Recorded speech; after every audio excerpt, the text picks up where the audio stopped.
Welcome to your Pisces Lunar Eclipse deep dive video across the 27th and 28th of August. Depending on location, we get the penultimate eclipse in the series between the signs of Pisces and Virgo. But each lunation is completely unique, and this one is no different. We can talk about, therefore, Pisces, Sturgeon, Blood Moon, lunar eclipse, but we need to drill down into the exact moment the eclipse is forged because that gives us an enormous amount of extra information. I'm going to unpack this for you, going to go through it from a zodiacal, but also a Placidus viewpoint. And then by the end of the video, you can watch your deep dive for each of the 12 videos from Aries through to Pisces. And I'll share the timelines under the video for you. Thank you so much for joining me, astrologer Patrick Arundell. If you've yet to subscribe to my channel, please do so now to help it to continue to thrive. I think the first thing to consider is eclipses occurrence series. We just had a fantastically powerful, radiant, luminous solar eclipse in Leo, the first for 9 years. But it also had Jupiter in occupation, the planet of plentifulness and growth, but Mercury too, the planet of communication. So that Leo energy, very profound. But we did also have the South Node there as well in terms of the true node. So that Leo energy has really given us an opportunity to showcase our talents, demonstrate our flair, really go for life in a very full-hearted way. That Leonian energy burnishing brightly. But if we look at the following eclipse, it's in the series between Pisces and Virgo, which began in September 2024. And that's been going on since then. And if we think about the archetypes of Pisces and Virgo, Pisces is the last zodiac sign. So it's about culmination. It's very much about spiritual knowledge, can be about healing, can be about great wisdom. It can, of course, be about faith, but it can also be about, in some ways, needing to escape a little bit, and it can also be to do with avoidance. On the other side of the heavens, the practicality of Virgo is all about the details. It's the physical world, it's routines, it's making sure that we're functioning in a very well organized way. So the eclipses we've had over the last couple of years have really asked us to find a balance between, in simple terms, our emotional, spiritual, and psychological well-being and our physical reality. And if, for example, that Virgo energy has been a bit intolerant or harsh, or critical even of ourselves for our own vulnerabilities, that's what we've been asked to work on. So on this eclipse, not only do we have the opposition between the sun and the moon, we also have Mercury, the ruler of the sign of Virgo, very close to the sun because we just had a cazimi. It's a superior conjunction, so that appreciation of precision, very strong indeed, but just at the point when the sun and the moon are in opposition, because essentially any kind of full moon is when the sun and the moon are competing for dominance and they have very different energy. The sun very much more to do with our physical ego, the moon much more to do with how we feel, our environment, and our intuition. So on the screen, in terms of the zodiacal illustration, there's the moon in house 12, very much to do with that need perhaps for withdrawal, healing, retreat, and rest, but particularly emotional and spiritual rest. Whereas we have Mercury just emerging from that exact conjunction with the sun, very much to do with precision and details. So if we are in a situation at the moment where we're being asked to focus on some practical realities, but we're not really feeling like it, that can create a stress, and that can be from the moon. Equally, it may be that at work, we're needing to really hunker down and make sure that our performance is just as is required, but maybe our heart is not quite in it, or maybe there are some psychological burdens we don't feel quite able to discuss. So this lunar eclipse, which provides a backdrop energy for the next 6 months, is very different from that Leonian energy, which is all about warmth, radiance, and showcasing our individual talent. Now it's much more subtle in the way we go about that. It's converting those ideas into something more workable, well structured and ordered, but making sure that it feels right in the equation. And that isn't always an easy juggle. But I want to draw your attention to Uranus, first of all, but also to Neptune. Uranus is in a T-square with the position of the Moon, the Sun, and Mercury. So one of the things I would say we could have an opportunity to do over the next 6 months, and I have seen people writing about this, is actually spinning out from spending so much time online. So we could have a digital detox, because with Uranus in Gemini, Uranus's electric energies have been heightened since it moved there full time at the end of April. Brilliant for ingenious ideas. The wonderful link with Pluto, which is pushing us to really embrace the changing world we live in, is still ongoing. But in terms of our own reality, at times we may be full of adrenaline and don't know quite what to do with it. So the moon wants us to retreat, have rest, perhaps spend more time in nature, maybe be near water.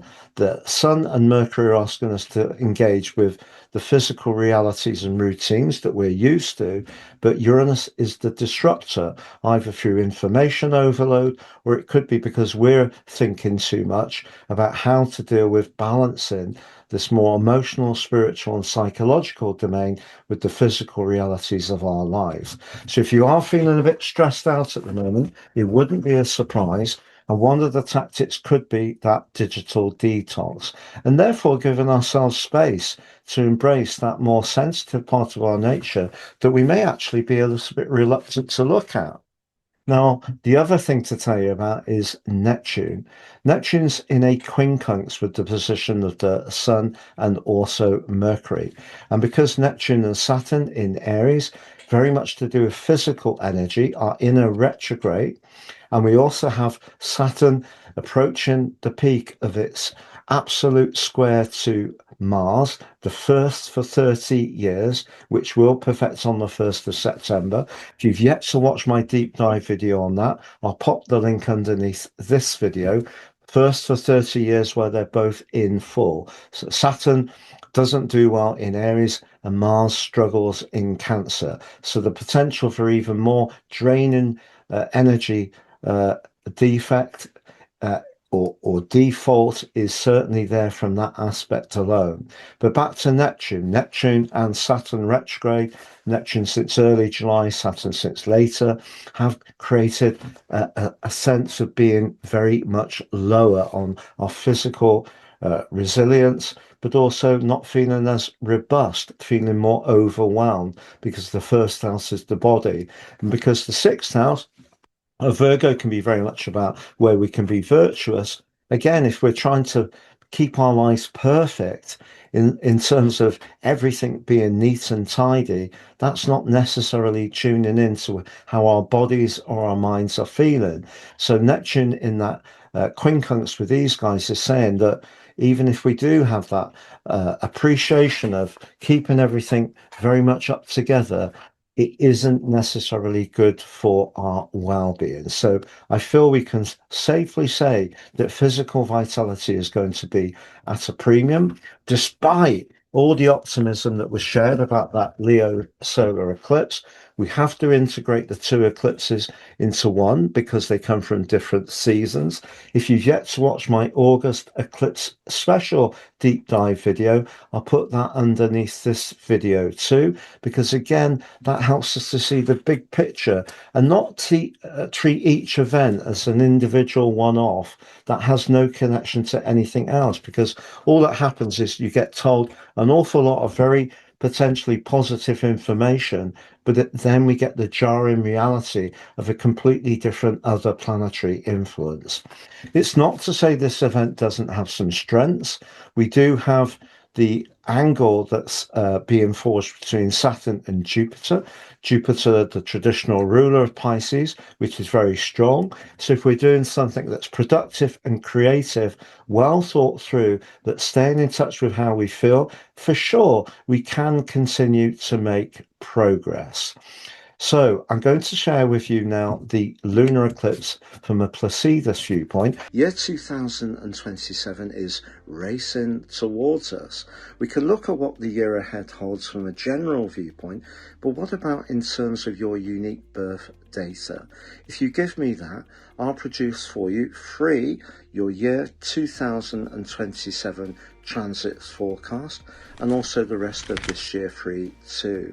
I'll also produce for you free your draconic soul karmic analysis report, and with my unique package, your life roadmap report too. That helps us to understand the patterns that have played out in our lives so far, but work with those energies better future forwards by gaining a more intimate understanding of them.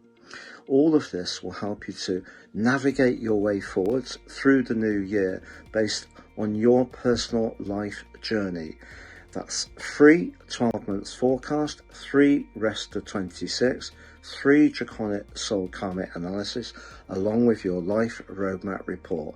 Please see below for more. Now I'm sharing with you the Placidus chart based on the prime meridian and also universal central time. The reason I like this is it's because I feel that wherever you are in the world, this does have some relevance.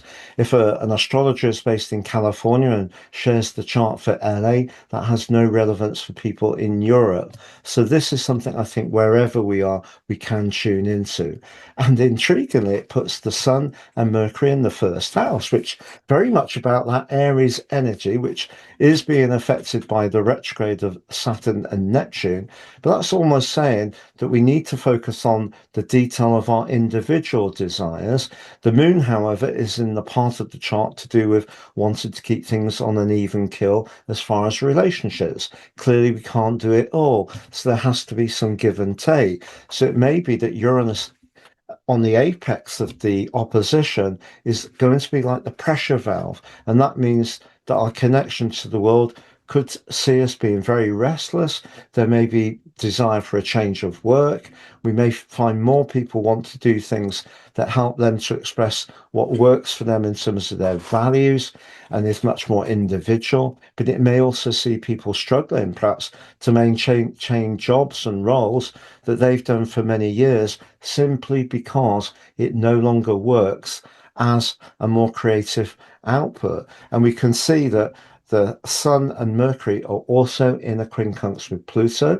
So it means the Sun and Mercury are in a finger of God with both Pluto and Neptune. So although it's very much a Pisces lunar eclipse, very much to do with that sensitive energy, actually there's a big need to focus on what we can do for ourselves as individuals, but just be mindful of Uranus. So I think generally for us all over the next 6 months, what's going on in the world will affect our peace of mind. That's the energy of Pisces, but also our physical reality, the energy of Virgo. What about Neptune? Well, Neptune is in the 8th house. Shared resources can be things like long-term financial energies. And again, we have that quincunx there. And the square between Saturn and Mars suggests Mars in the 11th house can be very prickly, very moody, very up and down, can be a bit defensive, but protective in Cancer. And that suggests that clash between what we want as individuals can often be Mars, but the reality that's coming from Saturn being in Aries, particularly in the 9th house, that's where more authoritarian energies could be imposed on us, not necessarily with our full agreement. So to summarize the two charts, you can see in terms of the lunation from a Placidus viewpoint, it really is intriguing that the energy of Virgo is very much at the heart of what really is a Pisces lunar eclipse. So we do need to try and keep the structure of things going, be as well organized as possible, but not be dominated by it. And if we do want to spin out and do different things creatively for our work, or how we connect to the world at large, we should do that. But we may find a little bit of a conflict between doing what we want and making sure that our relationships stay harmonious. So underneath the video is the deep dive for each of the 12 zodiac signs from Aries through to Pisces. You can welcome Aries to your Pisces lunar eclipse 6-month forecast. Across the 27th and 28th of August, the Pisces lunar eclipse provides an incredibly powerful backdrop for the next half year. But each lunation and each eclipse is totally unique. On the screen is the exact moment this one is forged, but from a purely Aries viewpoint. I'm going to unpack it for you, tease out the opportunities, but also flag up the potential challenges. And by the end of the video, you'll have a clearer picture of what's upcoming in terms of your vitality, career, relationships, or finances.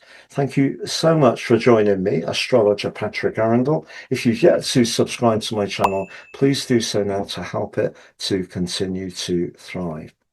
We can look at each individual eclipse or moon series in isolation, and that's what I'm going to do today. But it's also important to know that we're just emerging from the most radiant solar eclipse, perhaps for you too, for 9 years in the sign of Leo. And because Jupiter, the planet of plenty, and Mercury, the planet of communication, were also in the mix, that just gave you even greater chance to demonstrate to people your charisma. So we could say that this lunar eclipse is a little bit of a reality check, but I'm not trying to be a killjoy. I'm just showing how it's all linked together. And to see what the big picture is on the two eclipses, you can check out my eclipse special underneath this video.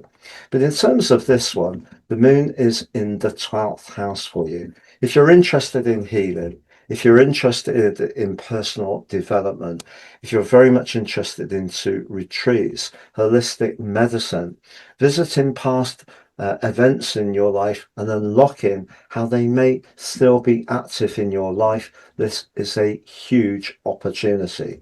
But on the opposite side of the heavens, we have the sun in the practical Virgo, and that's just been blessed by a Mercury cazimi. Now that is really exciting because Mercury rules the sign of Virgo, happens on the 27th, and that suggests if we do grapple with those details, there's some benefits to come from it. But clearly the emotional, spiritual and psychological energy of the moon in Pisces is very different to these energies in Virgo.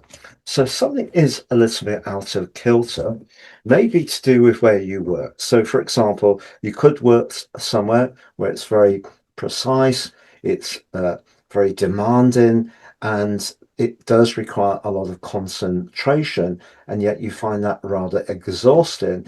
Maybe the moon is saying to you, perhaps you need to look for a job that isn't quite so opposite to those more sensitive energies the moon's arousing. The other thing is the position of the moon, the sun, and Mercury is intersected by the electric energies of Uranus. Now, ever since the end of April this year, but for 4 months last year, Uranus has been increasing the tension and perhaps the excitement. You may have had some brilliant ideas, but this is a very mental energy because it's an air sign. So we've got the practical earth, the elements of air very much to do with thinking, can be to do with technology, originality, innovation, but that more emotional, spiritual energy of the moon is saying if there's been so much attention given to keeping up with various media, or in terms of just keeping the practical part of your life intact, if you do feel your inner world's got a bit neglected, it's the perfect time for a digital detox and perhaps looking to balance your physical health by being more in touch with your inner world. So that's essentially what this event is about. So as much as you've had all that dazzling energy recently, it's now time to take a little bit of a pause. But if you are working towards something that's creative, running on from that solar eclipse, you're planning it well and it's exciting you. The ruler of the sign of Pisces, which is Jupiter, traditionally is forging a very strong link to Saturn in your sign. Now, Saturn isn't easy in Aries, it's in its fall.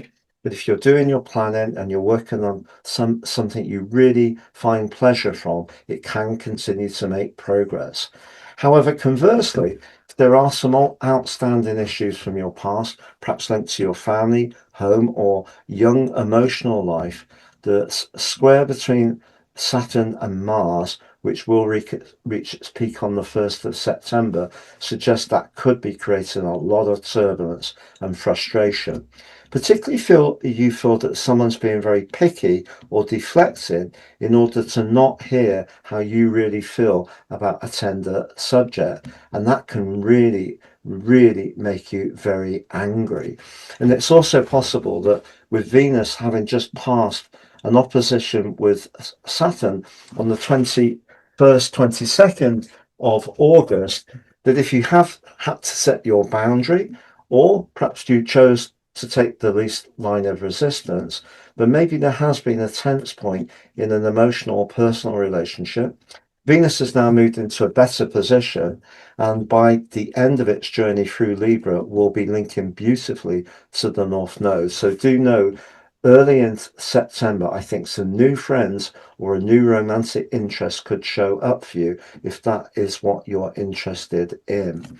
And in terms of your long-term worldly interactions, Pluto and Uranus, the most influential of the big aspects that have occurred in the second half of the year, from my perspective, is just saying if you're still open to collaboration, but evolving your skill set in terms of digital work and just being aware of connections to others, that's very good.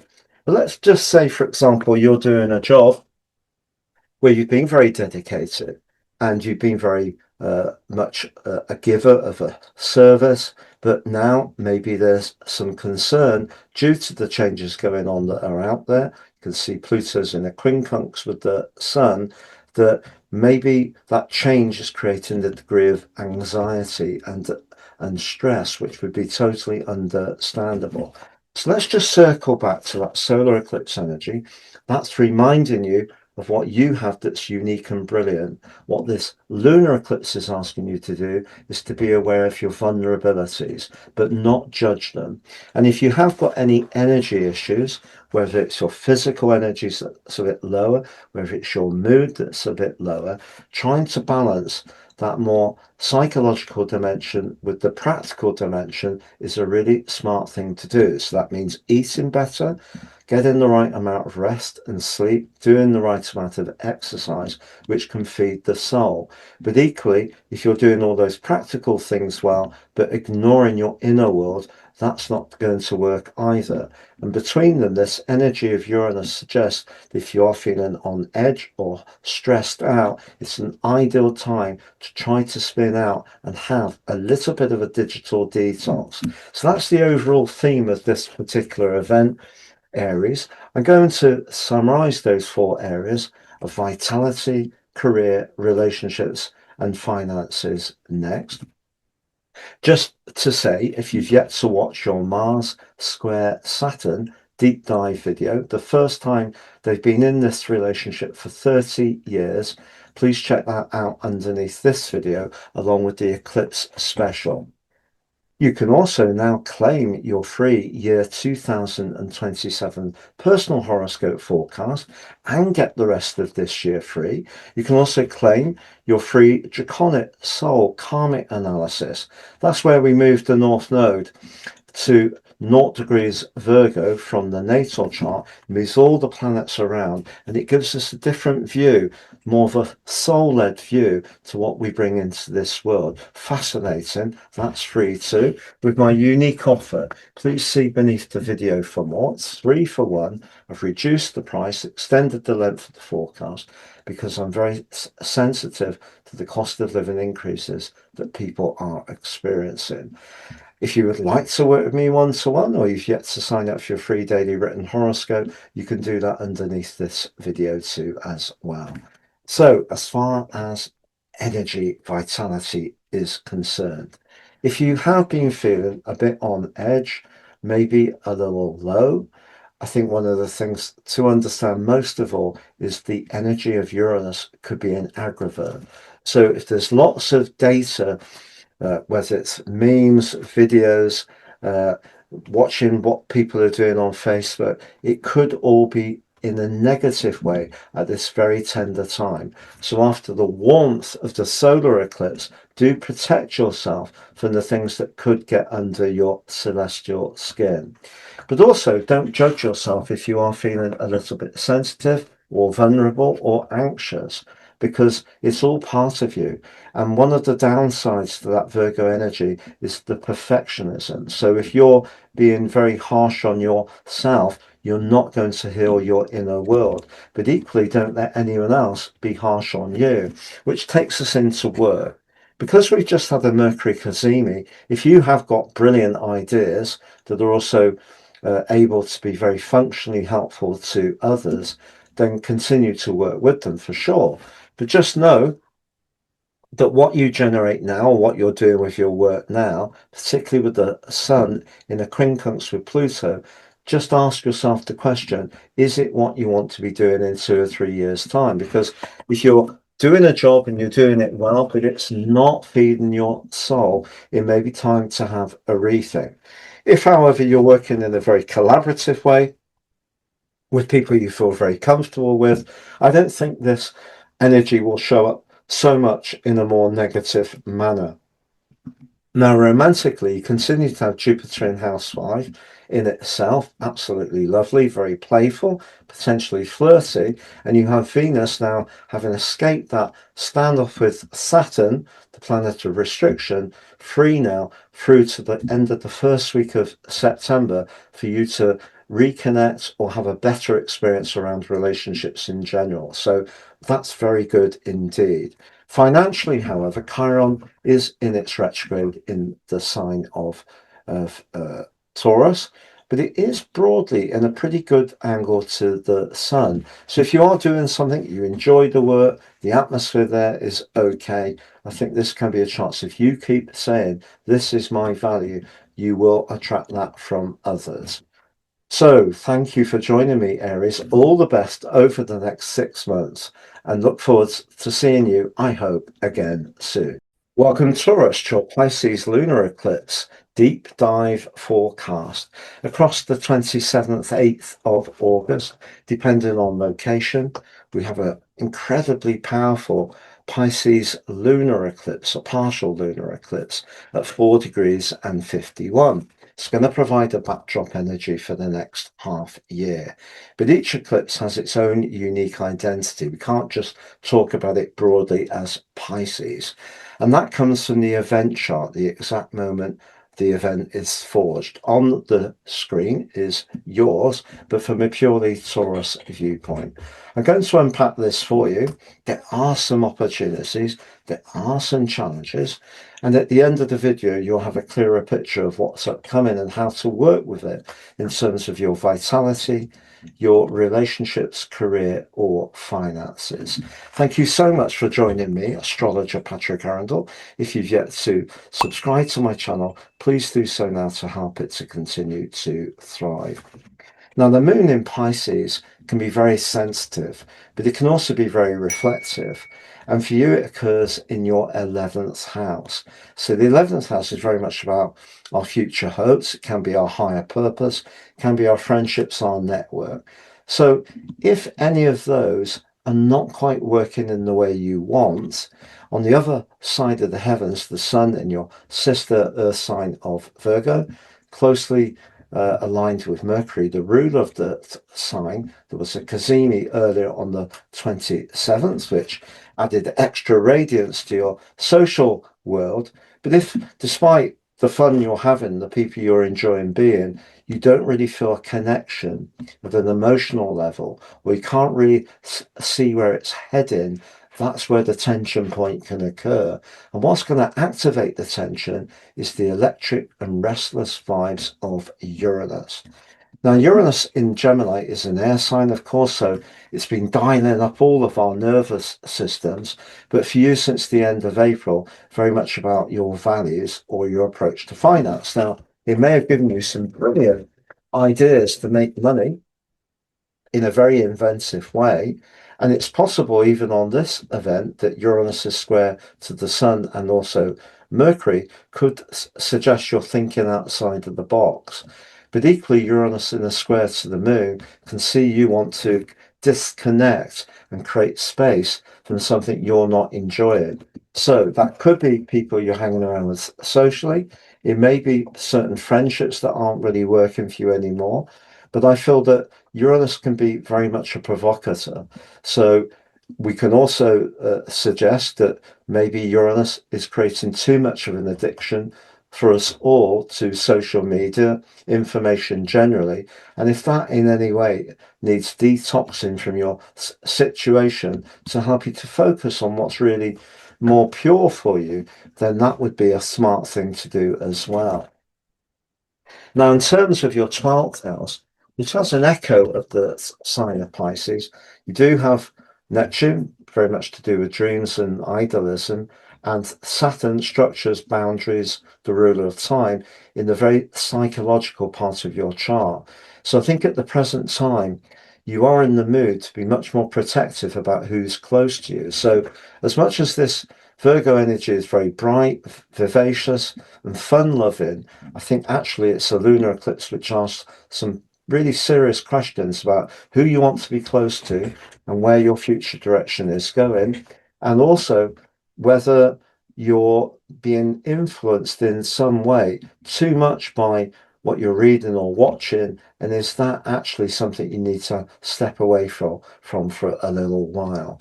And because Saturn is in a square with Mars, which perfects on the 1st of September, it's the first time for 30 years. Please check out below my deep dive video on this very, very powerful angle, because they're both in the zodiac signs where they're most challenged. So there could be something that you feel is actually coming to a close. So despite all that radiant Leo energy, I feel this event is asking you to think much more reflectively about what you want to wind up. It could be loose ends. It maybe you want to finish one way you were living your life and start a new one. But I think generally you're far from feeling very bubbly and outgoing. It's more a little bit protective unless it really feels exceptionally right. And if it does feel exceptionally right, then it's all systems go. We have a great link between Saturn and Jupiter, for example. If you're putting in place step by step a new beginning in terms of your home and emotional life, that will continue apace. But I think if there are people around you whose ideas or just the way they are tend to weigh you down, I think Uranus in that square with the moon is suggesting that you're going to want a bit more personal space over the next half year. Now, Venus, your ruler and the planet of relating, has been going through a tough opposition with Saturn. That peaked around the 21st, 22nd of August, and maybe around your professional situation. If the energy there hasn't been great, perhaps people have been making a lot of demands of you. You may have been trying to please them or then trying to set your boundary. Just know that things will lighten up. And by the 11th of September, you have a chance to put your relationships on a much better footing. However, in terms of your professional situation, Pluto continuing right at the top of your chart in that trine to Uranus suggests if you are open to new ways of doing things, working for yourself, being very flexible in your approach, it can all be good. If, however, you want to do something that's more creative, the sun's quincunx with Pluto suggests that you may need to yield a little bit to what the expectations are or the reality of how things are out there in the world at large. So to summarize, Taurus, it's a complex lunar eclipse because for you it occurs in the friendly 11th house, but the 11th house is about our future and our higher purpose, and the moon's asking you to keep that pure. However many invitations you get, and you could get plenty, however much people are enjoying being with you can't please all of the people all of the time. And Uranus is asking you to be in touch with your values and, where necessary, to separate yourself from the people or person that isn't really working for you, even if you do it suddenly, because the psychological part of your chart is very strong. And if people aren't understanding your need for a deeper evolution at the moment, they're probably not the right people for you. I'm going to summarize those four areas of vitality, career, relationships, and finances next. But just to repeat, you can watch that Mars square Saturn deep dive video under this one. Also, the eclipse special, where I add together the two solar and lunar eclipse to give you an integrated view of the next 6 months. Please see that under this video too as well. Now you can claim your free year 2027 personal horoscope forecast, Taurus, and get the rest of this year free. You can also claim your Draconic Soul Karmic Analysis report free under this video. Please check out my unique offer, 3 for 1. I've reduced the prices and extended the length of the forecast because I know people are feeling the cost of living increases. Based uniquely on your birth data, it gives you an opportunity to manage your journey through this life day by day with very precise, clear, and amazing value information. Please see below for more if you'd like to work with me one-to-one, or you've yet to sign up for your free daily written horoscope. Please see below too as well. As far as energy is concerned, it's true to say that having the Sun and Mercury having emerged from the cazimi in the 5th house generally would give you a lot of buoyancy, but we have to be conscious that Sun and Mercury are in a quincunx with Neptune in your 12th house. Somehow at the moment, your sensitivities are very, very strong. And that can make you very protected about who you spend time with, but that can also help to prop your energy up. But you may find that your vitality is on the low side if you get drawn into situations or spend time with people who just don't really enhance you. As far as your financial situation is concerned, Uranus being in the 2nd house, and particularly it's linked with Pluto at the top of your chart, suggests if you are doing something that's independent or fresh around your career, you will make money. If, however, you are feeling conflicted about how you're making money at the moment, and Virgo can be very much the sign of a job, I think Uranus can push you to think about releasing yourself from something that may be more routine to do something that's more interesting. As far as relationships are concerned, because the 11th house is your future and the 5th house can be about romance, fun, and sociability, I think essentially on this particular eclipse, it's really a high level of need on your part to feel that people are sincere and really very much committed to you. So if someone isn't, I think at the moment the chances are you'd probably rather spin out and spend a bit more time as a free spirit than give your time to something that may not necessarily work. But do know, with Venus moving into Scorpio for a very long series from the 11th of September, that better things are ahead for relationships.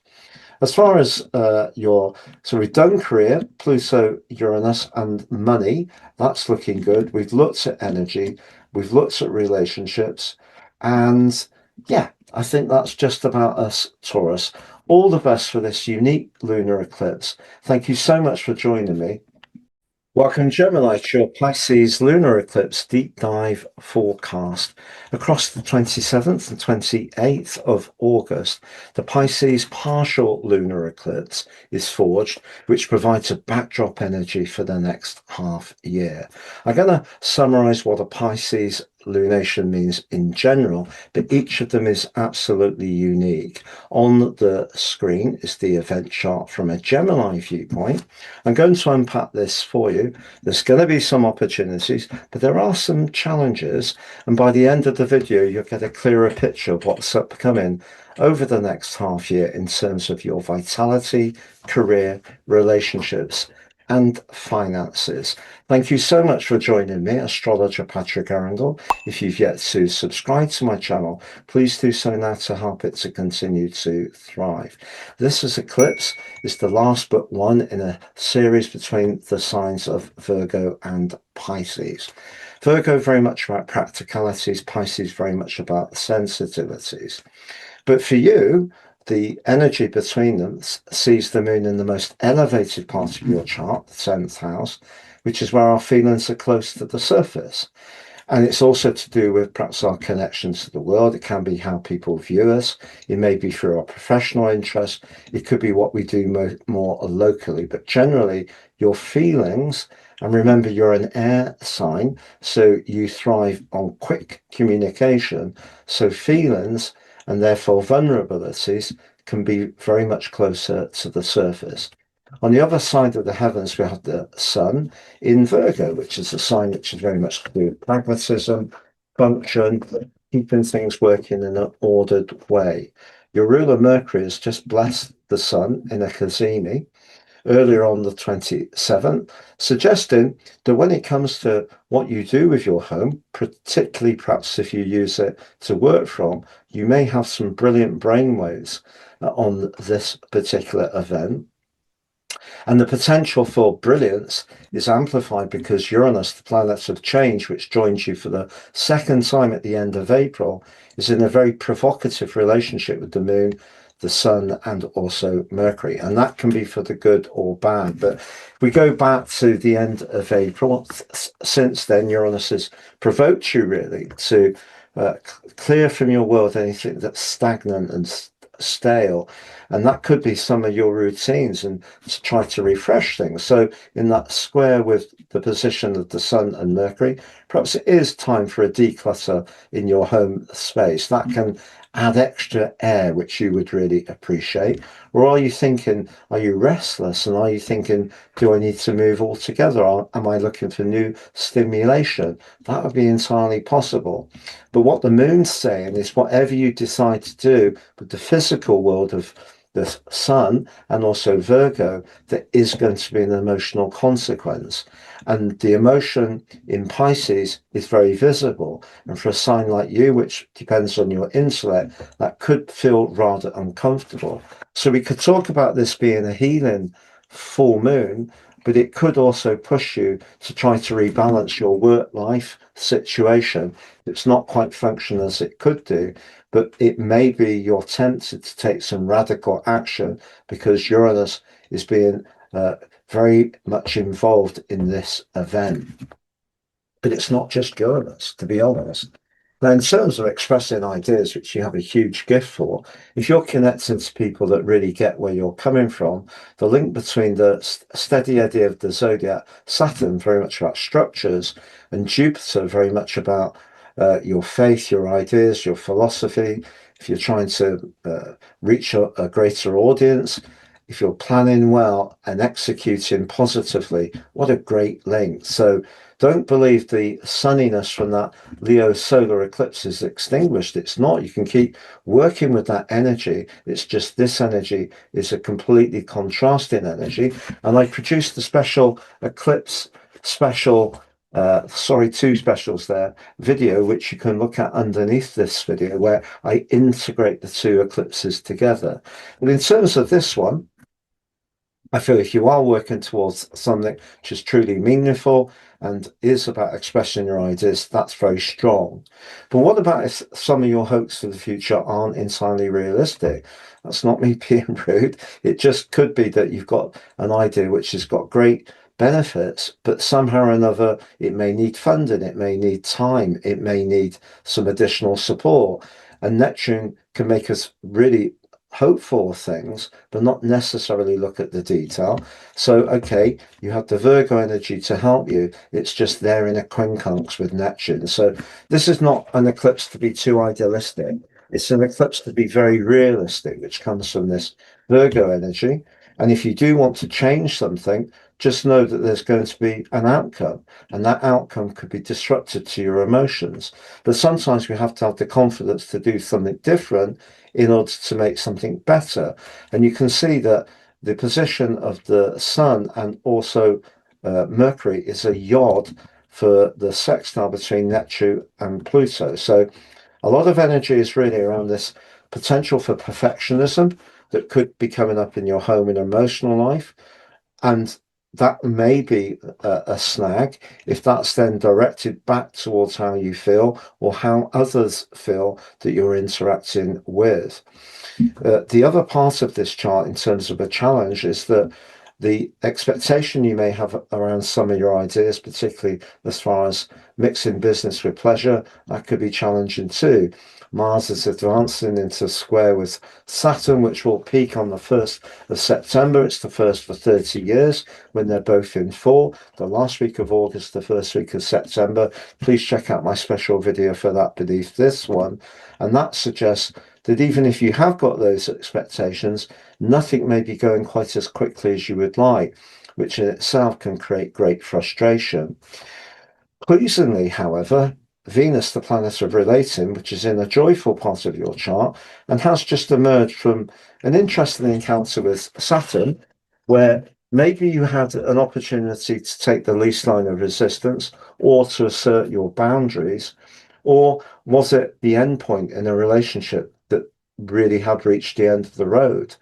And so that's intriguing. But Venus now, through to the 11th of September, is actually going to be developing in a very helpful way to you, particularly around expressing your ideas. So to shake this all down, we can think about the emotional, spiritual, and psychological world of Pisces, but just know your moon, which is how we feel, is really right in the open, in the gaze. So if you're going to do something quick and radical and fast, Uranus, around where you live or your emotional life, it could be something that does make a sudden change come about, but it could be hugely disruptive and it might not be easy for you. So if you are wanting to make any big changes in your life, I would think them through very, very carefully. Now, if you're spending all your life working, this is an event which is asking you to take some rest. Virgo is asking us to look after our bodies and be virtuous. If you're not doing as much work as you should or could, and you're caught up in the needs of where you live and the people you live with, then perhaps it's time to focus a bit more on how you can actually feel engaged and inspired by actually elevating your ideas into a more public dimension. So that's really the nub of this event for you. It is more challenging. That solar eclipse was so very, very good. It did have the developing opposition between Saturn and Venus. It did have the developing square between Mars and Saturn. But this chart, I think, does have more complexity. So if we're thinking very much about trying to find order to the root of your life and you're not quite feeling it where you're living, I think it needs to be very joined together with how any changes you make would affect your family life, your connections to colleagues, or how it would help you to conduct your job. So just be mindful of that. But I think you're going to go into a very restless phase over the next 6 months on the back of all that sunshine from that Leo solar eclipse. I'm going to summarize those 4 areas of vitality: career, relationships, and finances next, Gemini. But just to say, the eclipse special video and Mars square Saturn, those 2 videos under this one.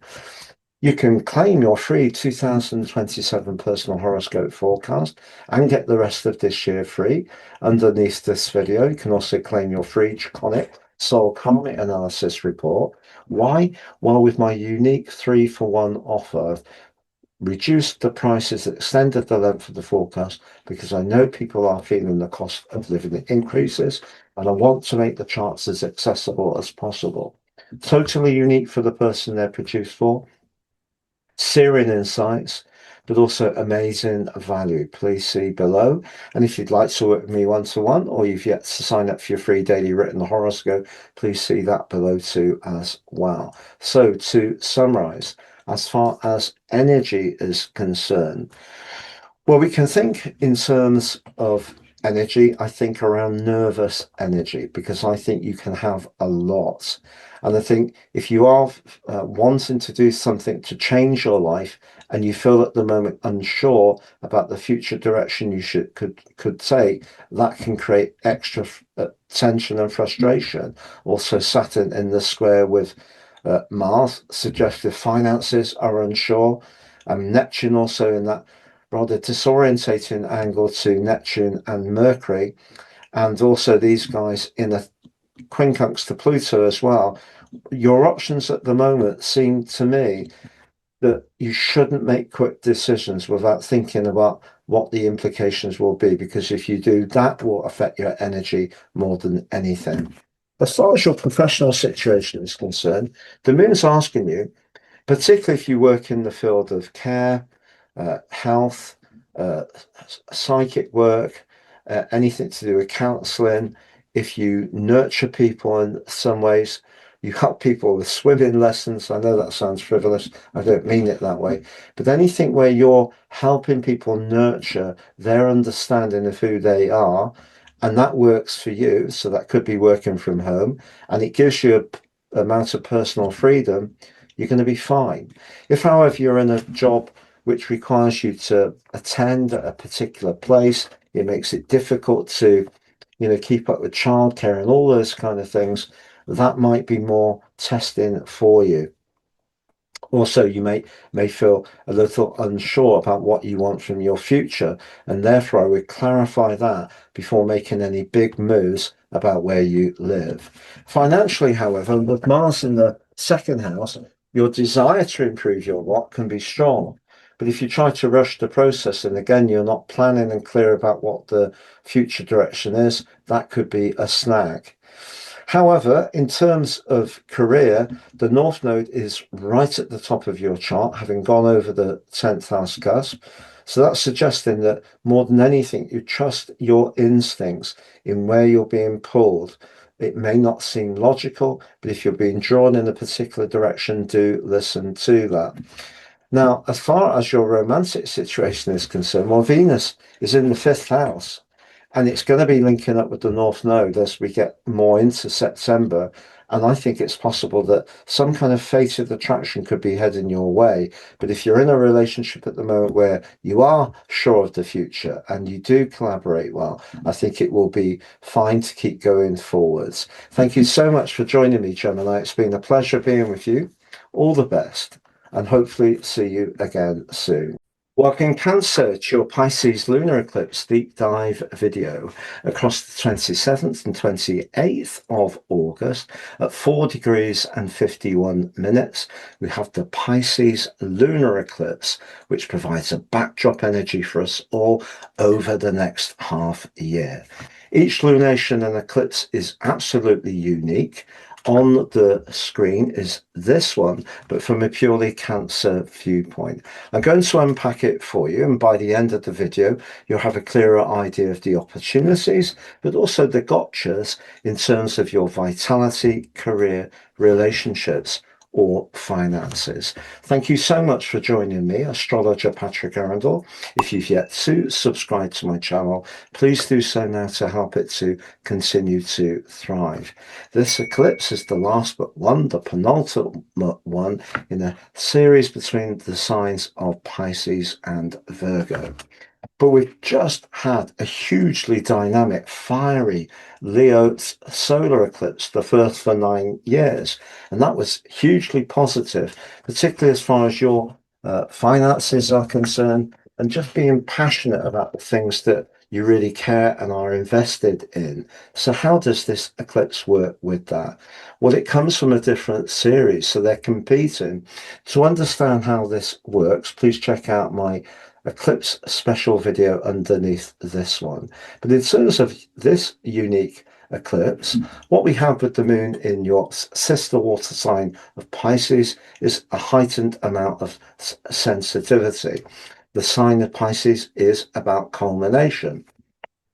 But for you, the ninth house is very much about knowledge. And the moon there can give you a real appreciation of variety, whether it's around ideas, whether it's around travel, whether it's around bringing an extra need for personal independence into your situation. But on the other side of the chart, we have the Sun and also Mercury. Now, Mercury is just connected to the Sun in an exact conjunction, a cazimi, a superior conjunction. So the chances are your mind has been really, really bright, lots of ideas buzzing around it. So how is it that we integrate the two contrasting energies? Well, the sun and the moon are essentially competing, and that's what will cause tension. So the moon, in some ways, is asking you to gain space or freedom from something in your everyday world, the third house, which may be stimulating but isn't really inspiring. So what I feel the moon is saying to you over the next 6 months is you need to be inspired. And if the minutiae of life, Virgo, however bright and interesting it is for some people, if it isn't for you personally, the desire may be to change things up. Why not? But it's just that, of course, Virgo creates structures and regimes, routines that we can all adhere to. And as much as we may moan about them at times, they do give us something to kind of work around. And maybe that part of you that is more of an explorer or wants to think about or feel different ways of being is what the moon in Pisces is going to amplify. But if we look at the position of Uranus, Cancer, tucked away in your 12th house 4 times since the end of April, that's suggesting if there's anything in the background of your situation that's making you feel on edge or restless, it may be because something from your past, it may be something you haven't quite identified yet. There may be a yearning for a greater emotional freedom from whatever your life is at the moment. The 12th house has a kind of Piscean feel, and Uranus, of course, is very much about independence. And that position of Uranus squares the Sun, squares Mercury, but also squares the moon. So we have a T square. So the energy that comes from the opposition between the Sun and Mercury and the moon, which appears to come through the ninth house of a need to escape, go on a vacation, do something that's much more spontaneous, has to take into account what the trigger is. And the trigger may not be something that's incredibly obvious, because if you're just feeling unsettled, but you can't quite put your finger on it, I think it's likely to come from Uranus. Now, further, Mars, planet of action and assertion, moved into your zodiac sign on the 11th of August, but is coming into a very challenging right angle with Saturn. If part of what you're not enjoying in terms of those routines is a job, and you're feeling that it doesn't feed your soul, Mars can give you the push to do your own thing, be single-minded, but you may meet resistance. Perhaps the resistance comes from within, that you know you've got to pay the mortgage, or it may be a line manager who's not open to your new and fresh ideas. It may be a partner who wants you to play safe, and that can create a fantastic amount of frustration. Now, that particular aspect peaks on the 1st of September, but it hasn't happened for 30 years. I've produced a video for you on that. Please see beneath this video for more. Further, as much as the frustration that can create, Neptune, which has been really helping you to, if you're enjoying what you're doing professionally, helping you to be very expressive and creative, that's now in a troubling link with the Sun and also Mercury, a quincunx, as is Pluto. So the Sun and Mercury end up being the apex of what's known as a yod, the finger of God. So that means that whatever desire you've got to do something fresh and spontaneous, that's driven by some kind of inner restlessness, you have to be aware that if you do try to make a move and change your routines as they are and change your thinking, that Neptune suggests that you may not be quite as clear on what the potential outcome could be as you might be. And if you're not, it may not work out so well. So with the Neptune Pluto sextile back to these guys, you're thinking, particularly around your professional situation, needs a lot of care. Now, when it comes to money, you do have Jupiter, the planet of growth, hope, optimism, and good fortune, in a fantastic link with Saturn. Now, Saturn's been more of an aggravant than Neptune recently for you. So on this event chart, if you are doing something you're enjoying and it feels that it's something you want to keep doing and you're refining it and growing it, but also progressing it at the right pace, then the prospects are very good. I don't feel this event is going to disturb that. It's more that maybe you're going to need sudden moments to just free yourself from the intensity that's going to be charging up your chart over the next half year. So if you are enjoying the routines, you are enjoying working towards a big goal, you can continue to do that as long as you're invested in it. So I'm going to summarize those 4 areas of energy, career, relationships, and finances next, Cancer. But just before I do, you can claim your free year 2027 personal horoscope forecast. Get the rest of this year free. Claim your free Draconic Soul Karmic analysis. And also with my unique offer underneath, get your 3 for 1. I've reduced the price, extended the life, the length of the forecast. It's totally unique for the person they're produced for. Very accurate and amazing value. As far as you can also sign up for your free daily written horoscope, or if you'd like to work with me one-to-one, please see my testimonials below. So let's summarize those 4 areas. As far as energy is concerned, I think it's going to be your nervous energy, which could be quite highly triggered. So if you're doing something where you feel trapped and you don't enjoy it and it's very dull, it does give you some routine. It may even give you some income. But if you're not really enjoying it, I think you could feel on edge, and that could see you feeling drained. Pardon me.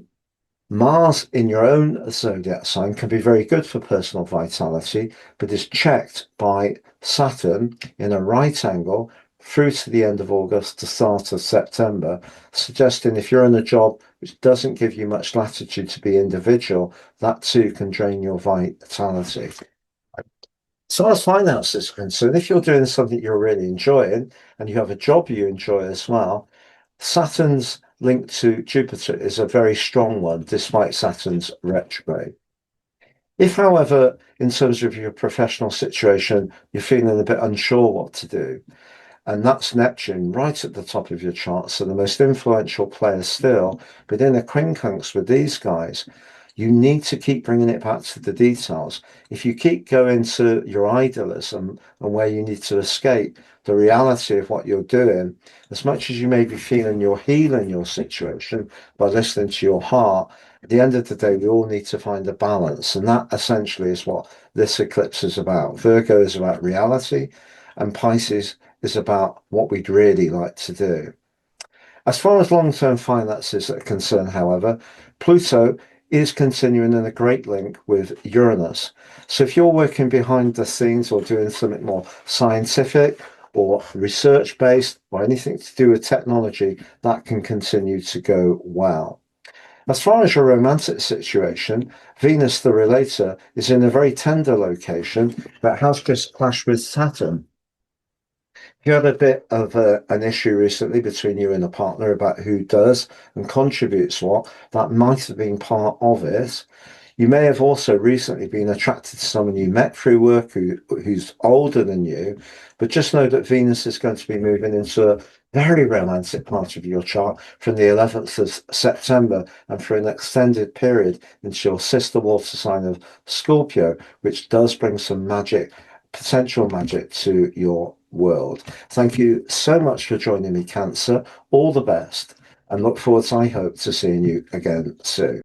Welcome, Leo, to your Pisces Lunar Eclipse deep dive forecast across the 27th and 28th of August, depending on location. The Pisces Lunar Eclipse, together with the Sturgeon full moon, is going to provide a backdrop energy for the next 6 months. Each lunation has its own unique identity. We can talk about Pisces lunations generally, but what will this one mean for you personally? On the screen is the event chart of the exact moment it's forged. I'm going to unpack this from a Leo perspective, and by the end of the forecast, you'll have a clearer picture of what's upcoming in terms of opportunities and challenges as far as your energy, career, relationships, and finances. Thank you so much for joining me, astrologer Patrick Arundell. If you've yet to subscribe to my channel, please do so now to help it to continue to thrive. A little bit of context. We had a glittering solar eclipse in your zodiac sign across the 12th and the 13th. You're still surfing that energy, and that's really encouraging you to showcase your unique individuality, but most of all, have the confidence to use your charisma to the max. It was supported by the bubbly, exuberant Jupiter and also the planet of communication, Mercury. So that energy is ongoing, but eclipses work in pairs, and this one has a very different energy. I've done a video which integrates their energies, which you can see beneath this one. It's an eclipse special, but I'm going to focus specifically today on the lunar eclipse. And first of all, we can see the moon at 4 degrees and 51 in Pisces. Now, if you've got any mutable planets across the first 5 degrees of any of the mutable signs, that's Gemini, that's also Virgo, Sagittarius, and Pisces, you're going to feel this event that much more keenly. But for you, the moon here suggests that where you're deeply invested, that can be financially, emotionally, it could be romantically, it could even be intimately, is going to come under the cosmic microscope. But if you think of the energy of the solar eclipse, very much about the first house, that's all about you, your individual identity. The eighth house, much more sensitive. The watery energy, much more to do with how you connect.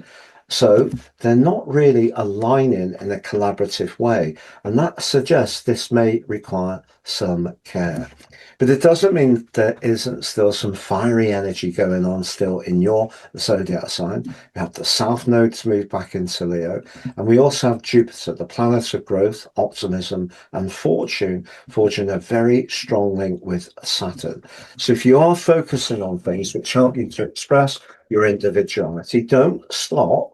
I just feel that this eclipse is going to make you much more mindful of some of those subtle connections with others that you have. Now, in a pragmatic way, if we look on the other side of the heavens, the combination of the Sun and Mercury in Virgo, that's as everyday as we can possibly get. That's things like our income, it can be to do with our grocery costs, our utility costs. It's to do with our life foundations. The sign of Virgo, very much to do with practicality, precision. And Mercury, the ruler, is in the sign. It's just emerged from a cazimi. So your thinking around everyday money could actually be very sharp at the moment, or will it?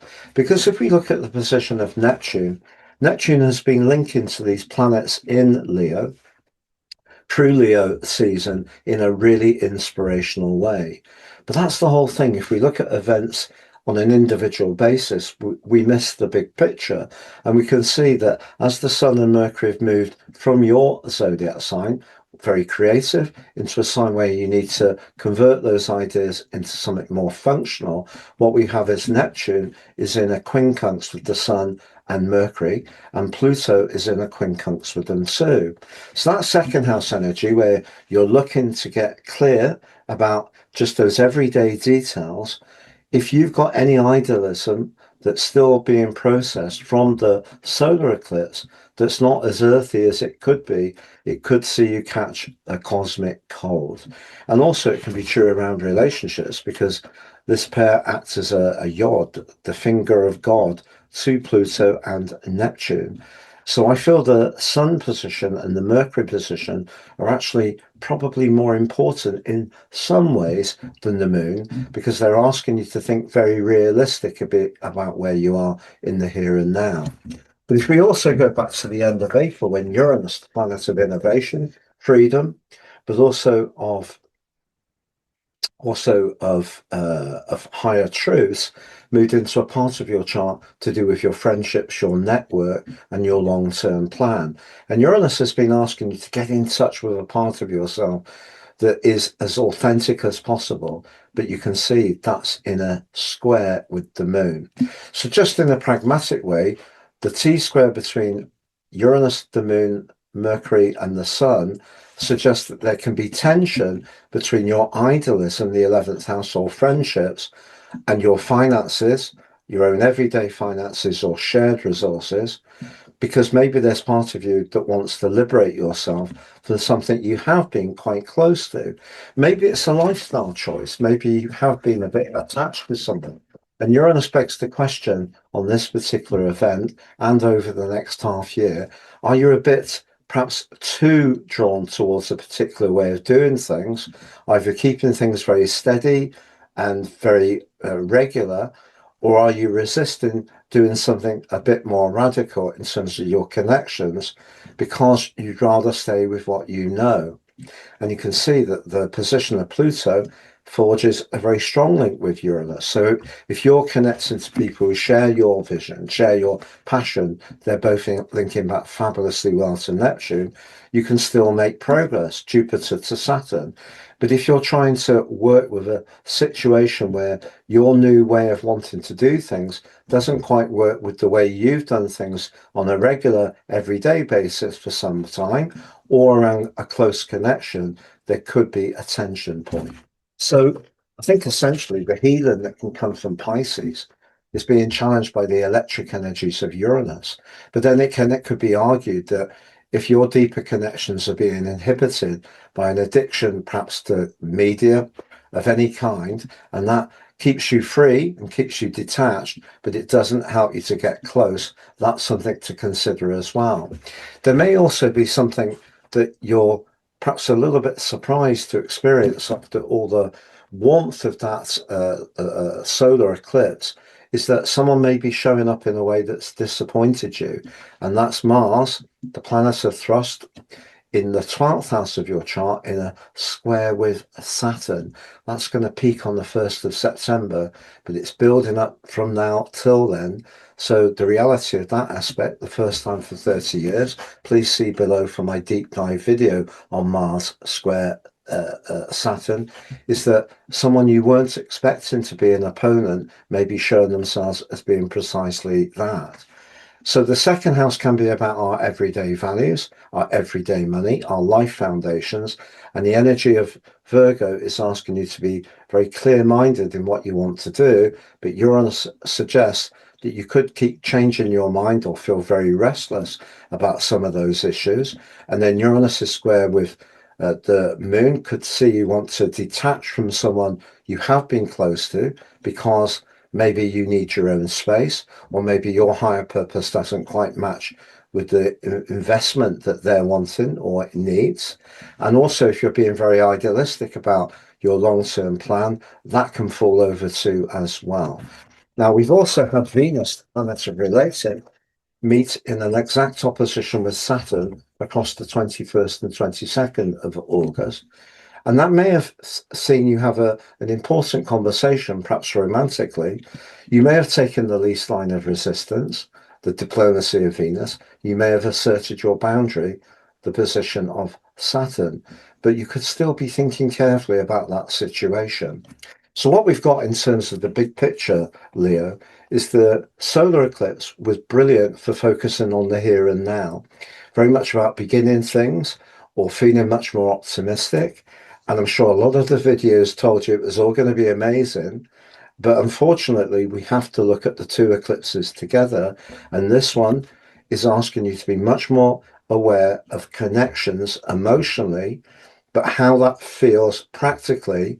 And also, does it fit with this new part of your identity that's developing? So if you're connecting to people who share your values, do you feel comfortable with them? Absolutely fine. But if you're in a situation you're not enjoying, like how you earn a living, or it may be some kind of partnership that you're not as comfortable as you were in, this event suggests there could be some challenges ahead. I'm going to summarize those 4 areas of vitality, career, relationships, and finances next. So, as far as your energy is concerned, having Mars in the psychological 12th house, and Mars can be about energy, but challenged by Saturn in the 9th house, suggests that there is anything to do with your past that's just weighing you down a little bit that could have an impact on your energy. Fortunately, Jupiter in your own zodiac sign, forging a very constructive link to Saturn, suggests that there can be some uplift from that as long as you're not spreading yourself too thinly. So if you're really focusing on what's important to you and there isn't too much sort of old energy washing around, I think your vitality can stand up pretty well. Now, when it comes to your finances, this eclipse is very much about trying to find a balance, because the impulsiveness that can come from Uranus and the square with the Sun and Mercury, that's really excellent for listening to our intuition and making quick decisions, perhaps to do with an investment opportunity. Someone may come up with an idea, but I would resist that over the next 6 months. Use the detail energy of Virgo to really carefully and crisply get a grip on what the real potential is. So don't make very fast decisions around money. When it comes to your longer term finances, the moon in the 8th house points towards shared resources. And if something is coming to an end, it might do so with Uranus in a square a bit quicker than you're expecting. But actually, if that does happen, I think it could prove to be quite liberating. So if you're involved in anything where you feel a bit locked in, maybe even a bit controlled, the chances are that some kind of exit route will come, even if it is a little bit bumpy along the way. Now, also, the other thing to consider around money is that these guys can be very crisp and great for analysing the details, but Neptune can erode that because maybe we're a little bit too idealistic about what the potential is. So if you do think about an exciting idea, it is all about crunching the numbers. Now, professionally, with Chiron still right at the top of your chart, if you're feeling good about yourself, that's going to attract goodness in turn. So keep working on that self-value and self-love. And if that is good, and particularly if you're doing something for yourself, the combination of the Sun and Mercury broadly in a trine with the position of Chiron can be helpful. However, when it comes to your relationship situation, Pluto on that 7th house linking with Uranus, that's great if you're with someone where you really both have the same vision for the future, if your values align. If that's not the case, things can be more complex. Pluto in a quincunx, and it may be about the money that you find a relationship starts to stumble. Speaking of relationships, Venus was in an exact opposition with Saturn across about the 20th to the 22nd of August. That may have seen an important conversation, but it may also give you the chance to set your boundary. Or did you take the least line of resistance? Either is possible, but the North Node and the Path of Fortune are pulling you towards where you really should be around a relationship. It's just trusting the process. Thank you so much for joining me. All the best. Welcome, Virgo, to your Pisces Lunar Eclipse Deep Dive video. Across the 27th and 8th of August, depending on location and at 4 degrees 51, the Pisces Lunar Eclipse provides a backdrop energy for us all for the next 6 months. We can talk about Pisces being very sensitive, and for you, it's very much about your connections to others. But each lunation is totally unique. On the screen is this one, but from a purely Virgo viewpoint. I'm going to unpack this for you, tease out the opportunities, point out the potential challenges, and by the end of the video, you'll have a clearer picture of what's upcoming in terms of your vitality, career, relationships, or finances. Thank you so much for joining me, astrologer Patrick Arundell. If you've yet to subscribe to my channel, please do so now to help it to continue to thrive. Just to say, if you do have planets, not just in Virgo, but in any zodiac sign, but particularly the mutable zodiac signs, between 0 and about 6 degrees, you're probably going to feel this event quite keenly. So that can be Gemini, Virgo, Sagittarius, or Pisces. So it doesn't have to just be the ascendant or the sun. And the reason for that is because of angularity. If you have a planet that's intersecting the position of the moon and the sun, you've got a square. If it's conjunct, an opposition, and so forth. So on the screen is your event chart. We know that Pisces is very sensitive energy. It's also the final zodiac sign, so it's very much about culmination. The moon here for you is in house 7. So as far as the healing potential, it is around relationships over the next 6 months. But in terms of this particular event, what makes it even more unique is that your ruler Mercury has just blessed the sun in a cazimi. And it's been a lovely cazimi because it's been a forward motion Mercury conjunction and therefore a superior conjunction. So your ability to think crisply, to understand the details of things, but also to be very single-minded is really being amplified by that conjunction. But that is a bit more of a challenge because first house energy, put it in blunt terms, is our ego. The seventh house is our connection. So essentially the sun and the moon are in opposition. So therefore they're tussling for power. And this energy is asking you to be very single-minded and do what you want to do.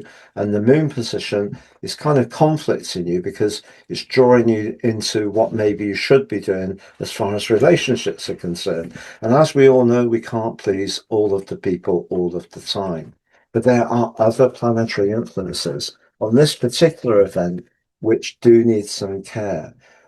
First of all, let's just think about the big picture, however, because if we wind back to the 12th and 13th of August, we have that solar eclipse in Leo, the first for 9 years, total solar eclipse, but also because Jupiter, planet of good fortune and growth, and Mercury, the relator, the planet of communication, sorry, but also the planet of details. And that 12th house energy was actually really quite reflective. But for you, the sun moving along with Mercury into your zodiac sign has moved you into the moment. So everyone's been talking about this amazing solar eclipse. But actually for you, it's about encouraging you to be in touch with the healing potential in your chart, which is a very Piscean vibe. But we also know that your zodiac sign is very much about living life in the right kind of way, being a bit more virtuous, careful about our personal hygiene, what we eat and drink, not eating things that perhaps are full of added sugar and additives and so on. So that purity is something you can work on. However, the energy of the solar eclipse and the lunar eclipse come from 2 different eclipse series. They're not integrated. I've done a video to explain all this, the August eclipse special. Please see it underneath this video to get that big picture.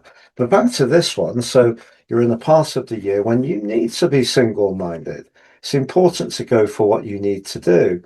But Uranus and Pluto have been pushing you for some while, but particularly since the end of April, to think about change as far as your work or at least worldly connection is concerned. So I think this combination gives you a great chance to do something for yourself. Now that could be self-employment, maybe something that you've had as a hobby could be converted into a sideline along with your day job. But this potential for change does seem somewhat irresistible, but I think you get an opportunity at the moment to steer the process more on your terms, except for the moon. The moon's asking you to be mindful, as I mentioned, how it feels for the people you're connected to. So if you've got a relationship at the moment where someone doesn't understand your need to try to guide this change and isn't really very happy with how busy you are, or they may feel a bit excluded, it's not going to feel healing at all. And that could bring out the part of your nature that can be a bit irritable and picky, and that could be therefore directed towards a partner. So it does need a bit of care, but it's not just the opposition between them. It is because of Uranus. Because although Uranus has been making this fantastic link to Pluto, it's in a T-square with these guys. So even if you're very clear about what you want to do for yourself or about relationships, along the way over the next half year, there may be sudden events that happen that could challenge what you thought was the way you wanted to go. And that may be because of work. You could be asked to do something different, take on a new role, maybe relocate, maybe a job you've been in for some while will naturally change because of technology. So none of us is going to be in control of the process as much as we'd like, and that can be unsettling. Therefore, keeping the goodwill of people you're close to is important. However, if we widen the lens even more, it's not just Uranus which creates the potential for tension, perhaps encourages us also to have a bit of a digital detox. We also have Neptune, the planet of dreams and sadly illusions, the modern ruler of Pisces. That's in the quincunx with Mercury and also with the Sun. And if we look at Pluto, that's in a quincunx with the Sun and Mercury.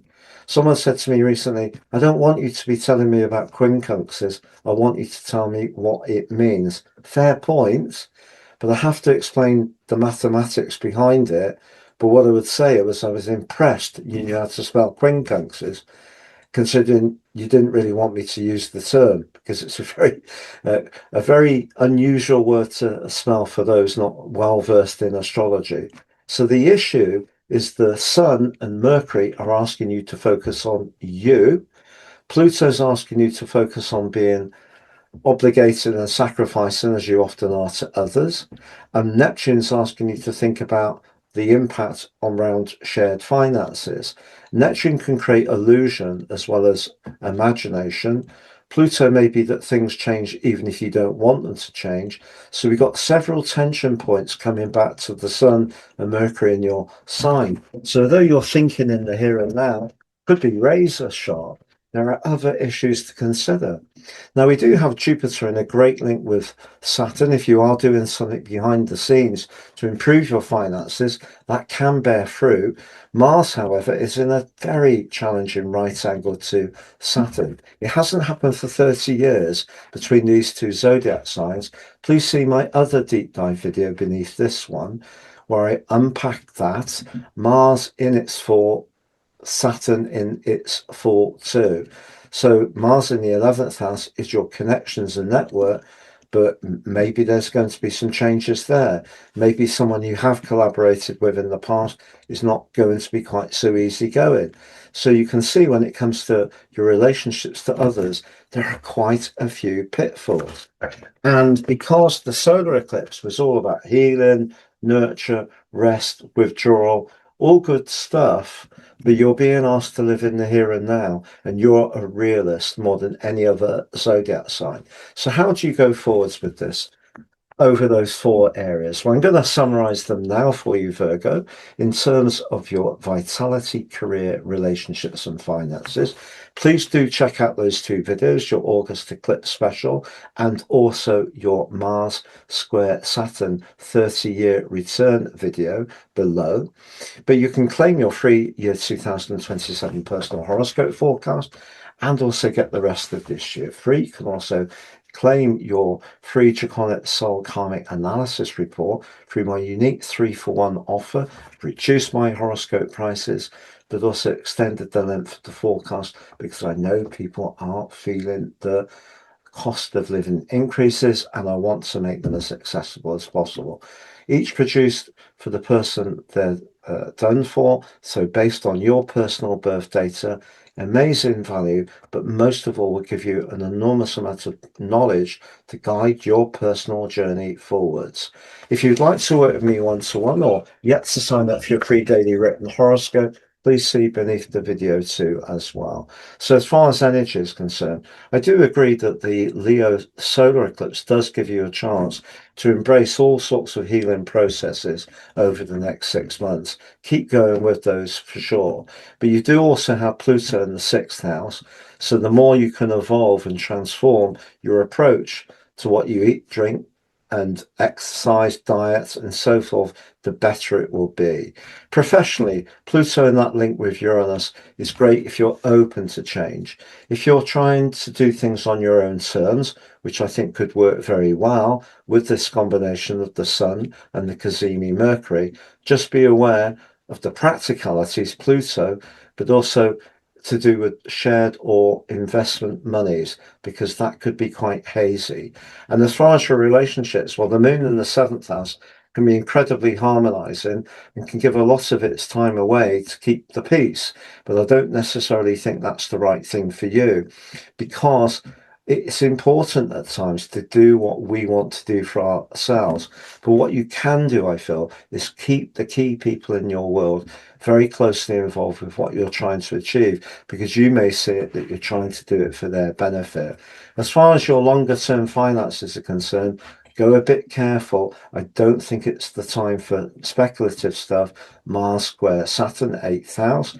Venus, the planet of money, has been in an opposition with Saturn. You may have had a big conversation with someone across the 20th to the 22nd, whether it was your bank, whether it was a partner or a business associate, and it may have been a bit tense, but it gave you the chance to clarify your boundaries. But essentially, if you're connected to someone romantically or financially where your values align, the chances of making a success of it are that much greater. Thank you so much for joining me. All the best, Virgo, and look forward to seeing you, I hope, again soon. Welcome, Libra. It's your Pisces Lunar Eclipse Deep Dive Forecast. Across the 27th and 28th of August, the Pisces Lunar Eclipse, 4 degrees 51, provides a backdrop energy for us all over the next 6 months. Each lunation and eclipse is completely unique. On the screen is this one, but from a purely Libran viewpoint. I'm going to unpack this for you, tease out the opportunities, flag up the challenges, and by the end of the video, you'll have a clearer picture of what's upcoming in terms of your vitality, career, relationships, or finances. Thank you so much for joining me, astrologer Patrick Arundell. If you've yet to subscribe to my channel, please do so now to help it to continue to thrive. This eclipse is the penultimate one, or the last but one, of a series between the signs of Pisces and Virgo, which began in September 2024. But we just had an eclipse, and it was a very powerful solar eclipse in the sign of Leo, which the sun rules. Also, Jupiter and Mercury were very close together, so that radiated an enormous amount of positivity. But you know, eclipses, they may come from different series, but they are connected, and that energy needs to be integrated. I've done a video, your August eclipse special, which you can check out underneath this one to help you navigate the next half year. But I am going to focus specifically on the lunar eclipse in this video. So at 4 degrees and 51, if you have any mutable planets from about 0 degrees to about maybe 5 or 6, I do feel that you may feel this event quite keenly. So that's Gemini, it's also Virgo, it's also Sagittarius, and also Pisces itself. So if you've got any planets there, doesn't have to be the Sun or the Ascendant. And that's because of angularity. It means we get a square, an opposition, or a conjunction. So those are much more challenging, potentially, influences. So first of all, let's just think about the energy of Pisces. It's the final zodiac sign, so it's very much to do with culmination. But it isn't culmination for you. Ironically, it has more of a Virgo feel, because For you, it's in house 6. 6th house is about practicalities. The moon in the 6th house like things to be pretty organized, but the moon in Pisces can be incredibly sensitive. And then if we look across the heavens, we have the sun in Virgo alongside Mercury. Now, Mercury has just blessed the sun with a cazimi, or the sun has blessed Mercury, amplifying Mercury's dazzling instinct for precision in the sign of Virgo.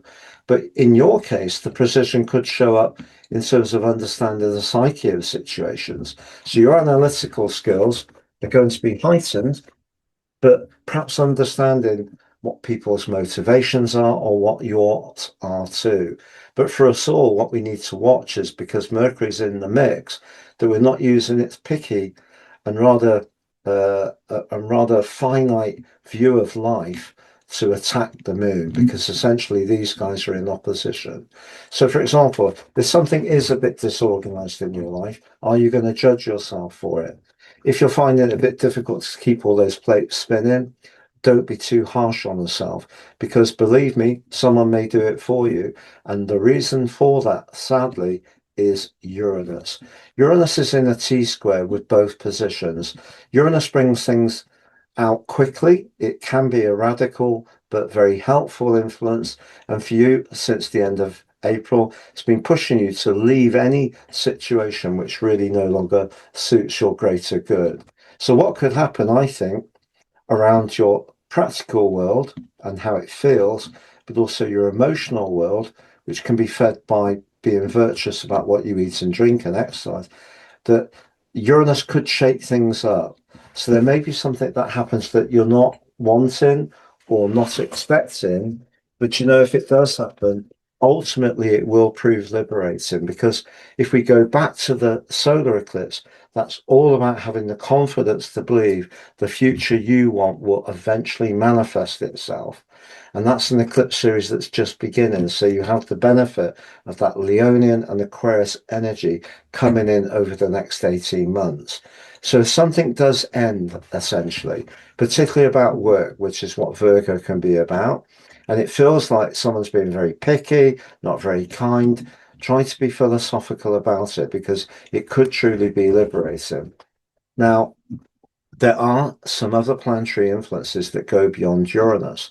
Uranus can also be perhaps our um, addiction to media, but particularly fast media, especially in Gemini. So in a way, we are being asked to detox that and get more in touch with how things feel. And if we do, that can help us to heal the balance between our emotions, but also our minds and the practical part of our situations. But if we look at Neptune, which has been bringing some mystique to your relationship sector since the end of January, and also for 6 months last year, as much as that has been forging a lovely link with Uranus and also Jupiter, and it made some great links, sociable links with planets in Leo, on this event, Neptune can be a mischief maker. Look at Neptune in the quincunx with these guys. Someone that you'd like to think the best of could prove to be profoundly disappointing. So just keep your guard up a little bit, but particularly at work, because 12th, 6th house energies can be about backbiting, office gossip, politics, and so forth. And Uranus could be someone's intended to do something quick, and it might not be nice. But equally, you may do something quick which liberates you from a situation that you think someone's being unfair about yourself. But Neptune just suggests that if someone's giving you some kind of story, don't necessarily buy into it in its entirety. Be a bit doubtful about their sincerity. Also, Pluto's in the quincunx with these guys. So as much as Pluto has been asking you full time the last year and a half to really transform the expression of your talent, again, maybe things you can't see. The 12th house of traditional astrology is secret enemies. I know it sounds a bit fierce, but unfortunately, there may be someone that you've encountered that doesn't necessarily have your best interests at heart. So just be aware that Neptune and Pluto are brilliantly aligned, but they're in a quincunx with these guys. So the Sun and Mercury are the yod the finger of God. So therefore your psychological sector is challenging the warmth that came from that Leo solar eclipse only a few weeks ago. And that's what I mean about not looking at eclipses in isolation. I just feel that, we have to kind of keep seeing the big picture. However, with Mars in a very dominant part of your chart, you're not going to take any sort of backward step if someone's not being fair, but just be aware it is in a square with Saturn, and that's going to intensify through the end of August. It peaks on the 1st of September and then through the first week of that month, and it hasn't happened for 30 years. I've recorded a unique video for this too, and it is Mars square Saturn in their full. Please see below for more. Yet more constructively, if you're building an alliance with someone that you can trust, you're working quietly behind the scenes. It may not be quite ready to debut whatever it is that you're excited about, but Jupiter's link to Saturn is really strong. So if you're aligning to somewhere where your values are very closely meshed together, I think that's much more likely to be a good news story. So I'm going to summarize those 4 areas of vitality, career, relationships, and finances next, Libra. Just to remind you, sorry. So the August solar eclipse special under this video, Mars square Saturn, the first for 30 years under this video. And you can claim your free year 2027 personal horoscope forecast and get the rest of this year free. You can also claim your free Draconic Soul Karmic Analysis report with my unique 3-for-1 offer. I've reduced the price of my reports, extended the length of the forecast because I know people are feeling the cost of living increases. And I want to make these as accessible as possible. They're great value, but they're also very accurate and help us to understand how our unique journey is unfolding based on our birth data. So each report is produced for the person that I put it together for. Please see below for more. So to summarize, as far as energy is concerned, I think you could have a lot of nervous energy.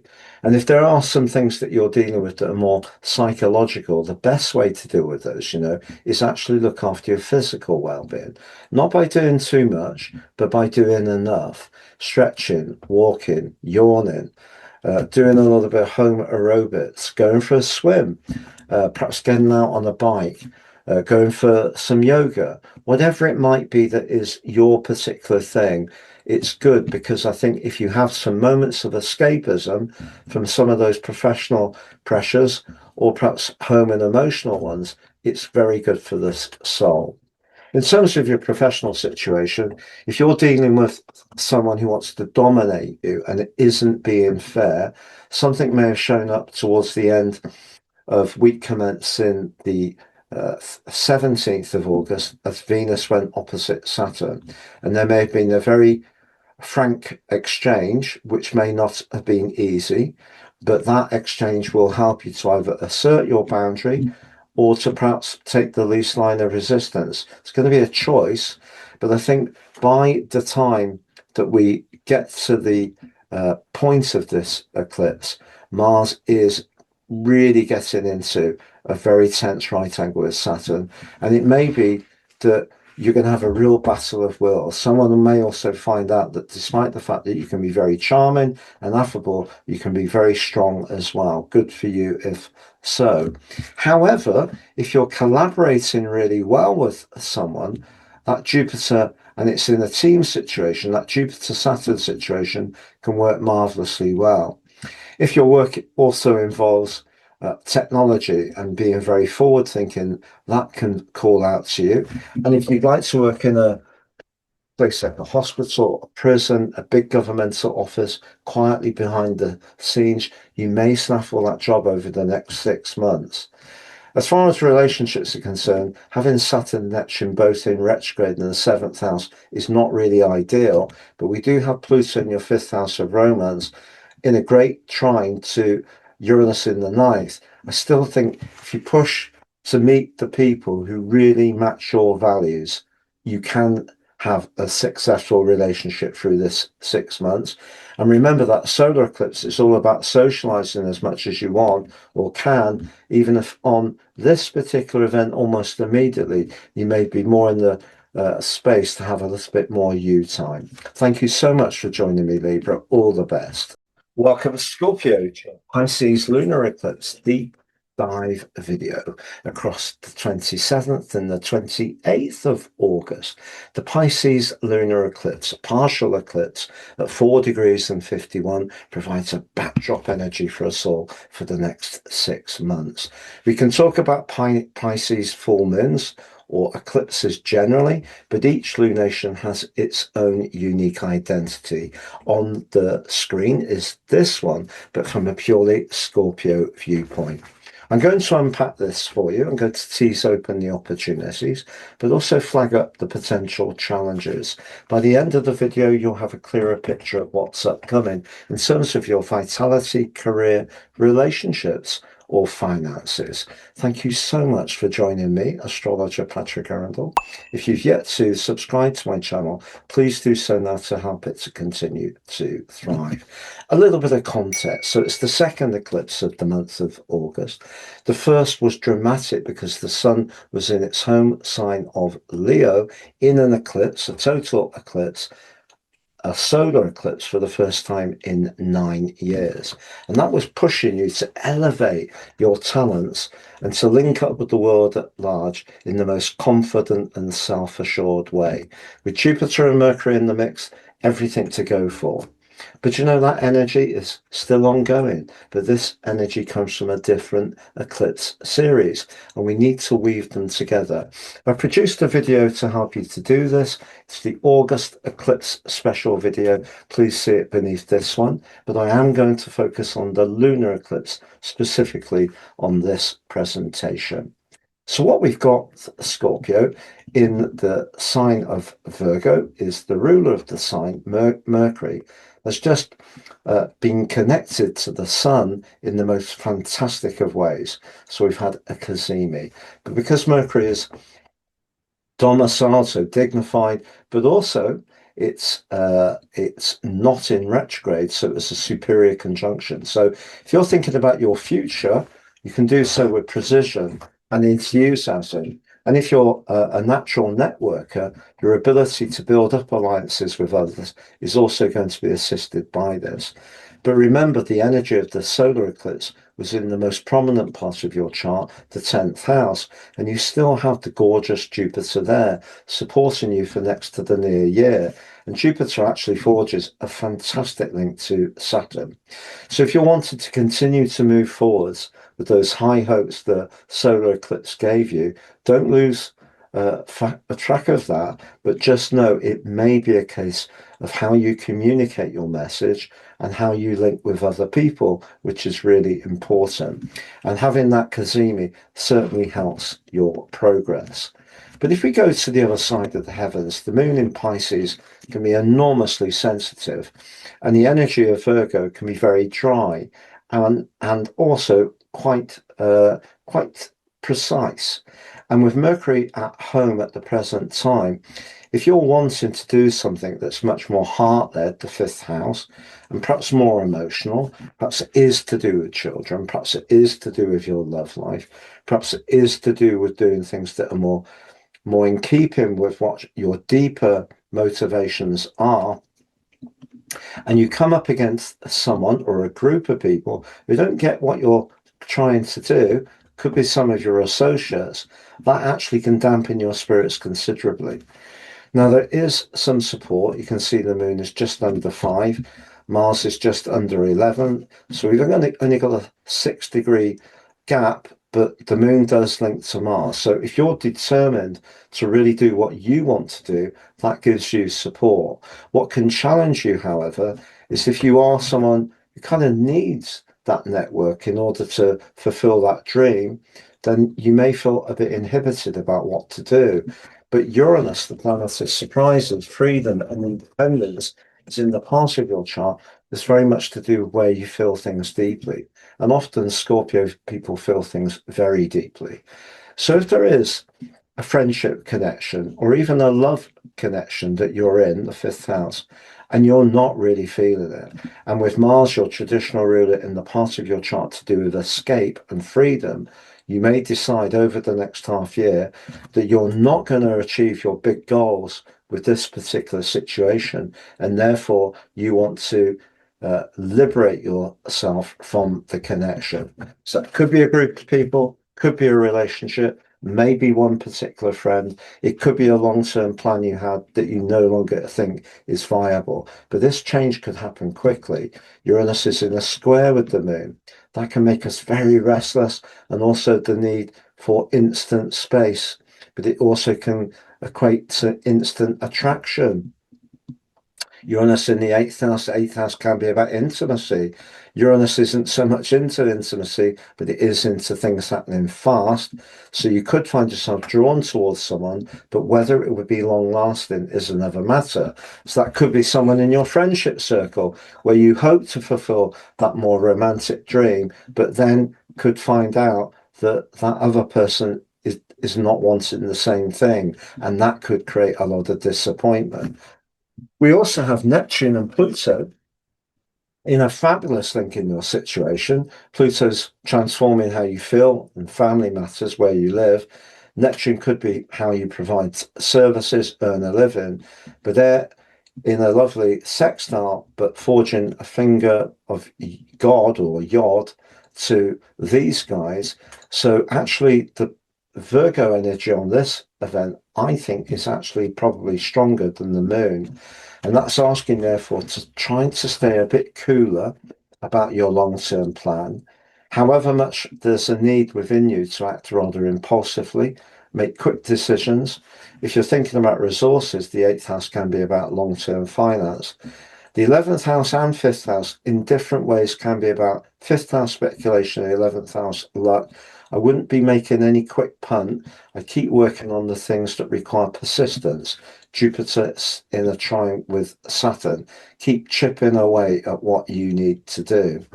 Now, as far as your love relationship is concerned, if you have been in a tie and you had a deep heart-to-heart around the 20th to the 23rd, or you do, it will because of Venus coming into opposition or was in opposition with Saturn. And maybe some home truths needed to be exchanged. You know, for example, you may be in a committed relationship, but don't feel that you can go out and have a drink with your friends. Maybe your partner's a bit controlling. Maybe the group of people that have been your friends have wanted so much of your attention, you're not spending the time you want with your partner. This is where all the healing can occur. But Uranus generally for us all in Gemini suggests, in its square with the moon in Pisces, that we can have a bit of a digital detox. It's going to be good for our soul. I'm going to summarize those four areas of vitality, career, relationships, and finances next, Scorpio. But just to say, the square between your traditional ruler Mars and Saturn peaks on the 1st of September. I've produced a deep dive. The influence builds up from the last week of August to the end of the first week of September. It hasn't happened for 30 years. Please check out the video below. Also, your August eclipse special video underneath this one too as well. And you can claim your free year 2027 personal horoscope forecast. Get the rest of this year free. Claim your draconic soul karmic analysis report underneath this video with my unique 3-for-1 offer. Brilliant value. I've reduced the price, extended the length of the forecast because I know the cost of living increases are influencing or affecting people, and I want to do my bit. They're great because it gives us the opportunity to use our personal birth data to individually navigate this life.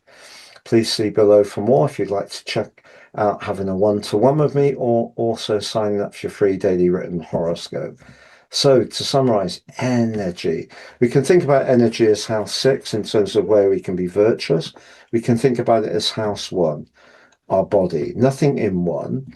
Let's think about Mars, which rules 1 and also your traditional ruler, conflicted by Saturn 6. If you've got too many obligations, which are actually cheesing you off, Mars is pushing you to create some space and freedom, and that could drain you.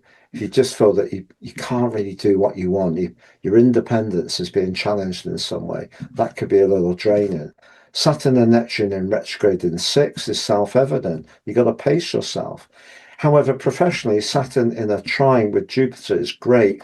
If you've got a big idea and that lovely Leo solar energy is really giving you a push to have the confidence to go for it, just take it step by step.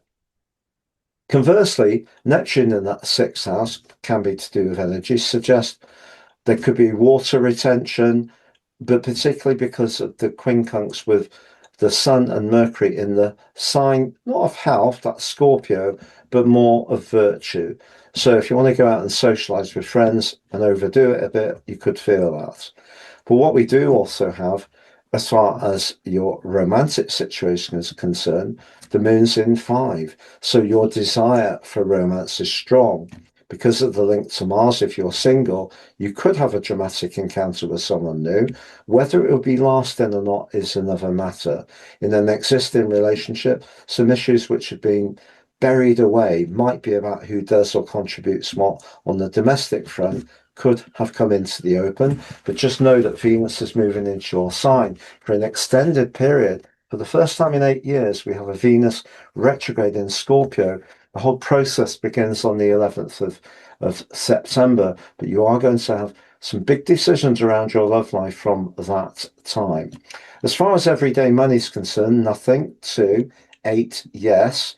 8 continues to forge a great link with 4. If you're doing anything with property or working from home that's imaginative, that could work well. But I would really suggest you don't make any quick speculative moves over the next half year. Thank you so much for joining me. All the best, Scorpio. Welcome, Sagittarius, to your Pisces Lunar Eclipse deep dive video across the 27th and the 28th of August. We have a partial lunar eclipse at 4 degrees and 51 in the water sign of Pisces. It's going to provide a backdrop energy for the next half year that affects us all, but how will it impact on you? Each lunation is unique. On the screen is the event chart for this one, but from a purely Sagittarius viewpoint. I'm going to unpack this for you, tease out the opportunities, show up the potential challenges, and by the end of the video you have a clearer picture of what's upcoming in terms of your vitality, career, relationships, or finances. Thank you so much for joining me, Astrologer Patrick Arundell. If you've yet to subscribe to my channel, please do so now to help it to continue to thrive. If you recall, we've just had a very bright and vibrant and radiant solar eclipse, the first for 9 years in the sign of Leo, which shares your fire triplicity. So the furnace of passion that's been creating is not one you should dim. It's really pushing you to engage with the Sagittarius instincts of adventure, independence, knowledge, anything to do with making life that much more exciting. However, eclipses come from different series, and that one was a new series, and this one is part of an old series, which began in September 2024. This is actually the penultimate one in the series, the last but one, and the next one will be on the 20th of February next year in Virgo. So Virgo, Pisces energy.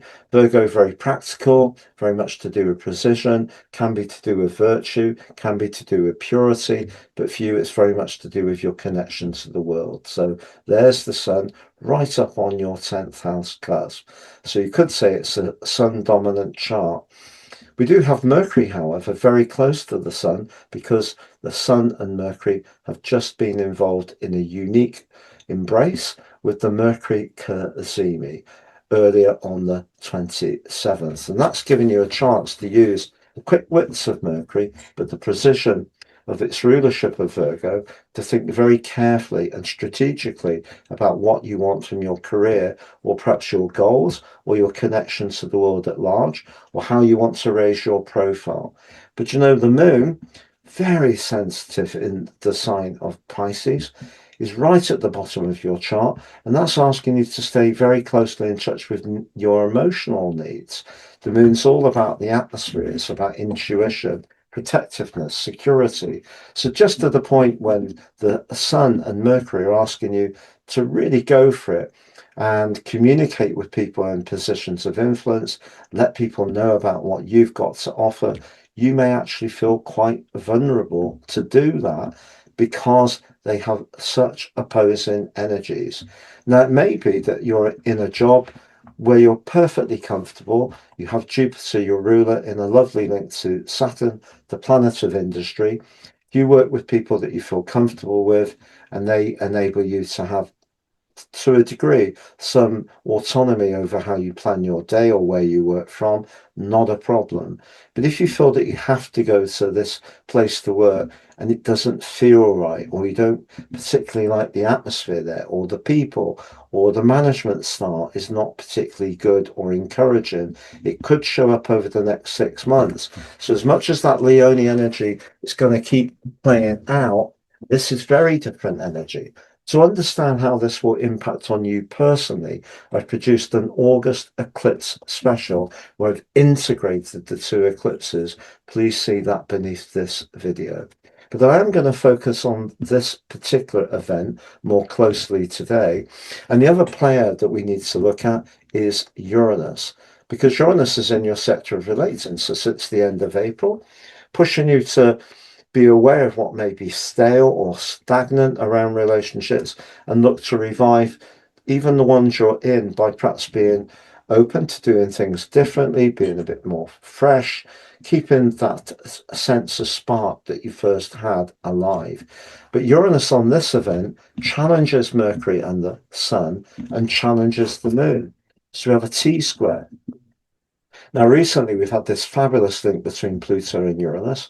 And through the basket, if you remember, Uranus was very much the out valve for some of the tension between the opposition between the planets in Leo and Aquarius. But on this event, Uranus could be an out valve, but perhaps in a tension-led way. For example, if you've got an overbearing boss who tends to be a micromanager, who doesn't really care about how you feel about things, that rebellious and freedom-loving part of your nature could be activated. Then again, if at home you've got a lot of demands on you, you're trying to do your job to keep things working as far as the practicalities, Virgo, but you're feeling it very acutely, Uranus suggests that part of you that can need space can also be accentuated, and that could lead to some unpredictable energies around your emotions. But we also have Neptune, which, like Uranus, has been such an asset recently. It does continue in that sensational sextile to Pluto, but it had been linking to the planets early in the sign of Aquarius, along with that link to Uranus. But Neptune on this event is in a quincunx with the Sun and also Mercury. And Neptune, like Saturn, is in a part of your chart where you can express your creativity, your flair, your passion, but maybe you work in an environment where they're expecting that you fit in to some kind of preset template, in other words, corporate life. It's not necessarily about being more bohemian and more of a free spirit. We also have Pluto in a quincunx with these guys. So your ideas and your passion can suddenly not align with where you're connecting to the world, maybe through an existing job, maybe through one you're tempted to go for over the next 6 months. It could be that if you work for yourself, finding that balance between what works for you at the bottom of your chart, very much the base of your world, and how you need to link with the world at large isn't quite attuned. In fact, Uranus could be good, pushing you to look at new possibilities in order to resolve things. Fortunately, the moon does forge a good link to Mars. So if you do feel passionate about something, that's kind of saying have the confidence to set a boundary. However, Mars itself is advancing into one of astrology's most difficult aspects, It's going to peak on the 1st of September, but it's building up in intensity from this point right through to the end of September. And it hasn't happened for 30 years. I produced a unique overview deep dive video for this. Please see below for that. It's Mars square Saturn in their fall. And to be honest, for you, this will show up, I think, perhaps around your love life. So if you're in a relationship where you're very attracted to the person, you find them very evocative, very hard to resist, maybe even a bit compulsively, but Saturn is putting the handbrake on joy. Neptune can create disorientation. Perhaps Neptune's desire to escape and have fun isn't linking in with the part of you that needs to be responsible. Turn up and be reliable. I'm not saying you aren't, but it could be a bit more of a strain because your default is as a free spirit. So your free spirit can be afflicted on this particular lunar eclipse by your emotions, but also by that part of your nature that may want to be successful, but perhaps you need to be doing it on your own terms. And if you do work in a more stodgy organization, that could be where the challenge comes up. Now, if you do have any mutable planets between between 0 degrees and about 6 degrees, so that would be through Gemini, Virgo, uh, uh, Sagittarius, or Pisces. It doesn't have to be your ascendant or the sun. You will feel this particular lunation that much more keenly. But the energy, the furnace that has come out from that Leo energy is continuing. It's just finding a balance.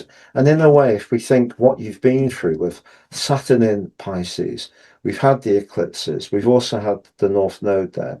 But moreover, we've had Neptune in Pisces 4 times since 2012. So you know what it's like to have that part of your nature that it's much more dramatic and adventurous, challenged by home, family, and emotional considerations.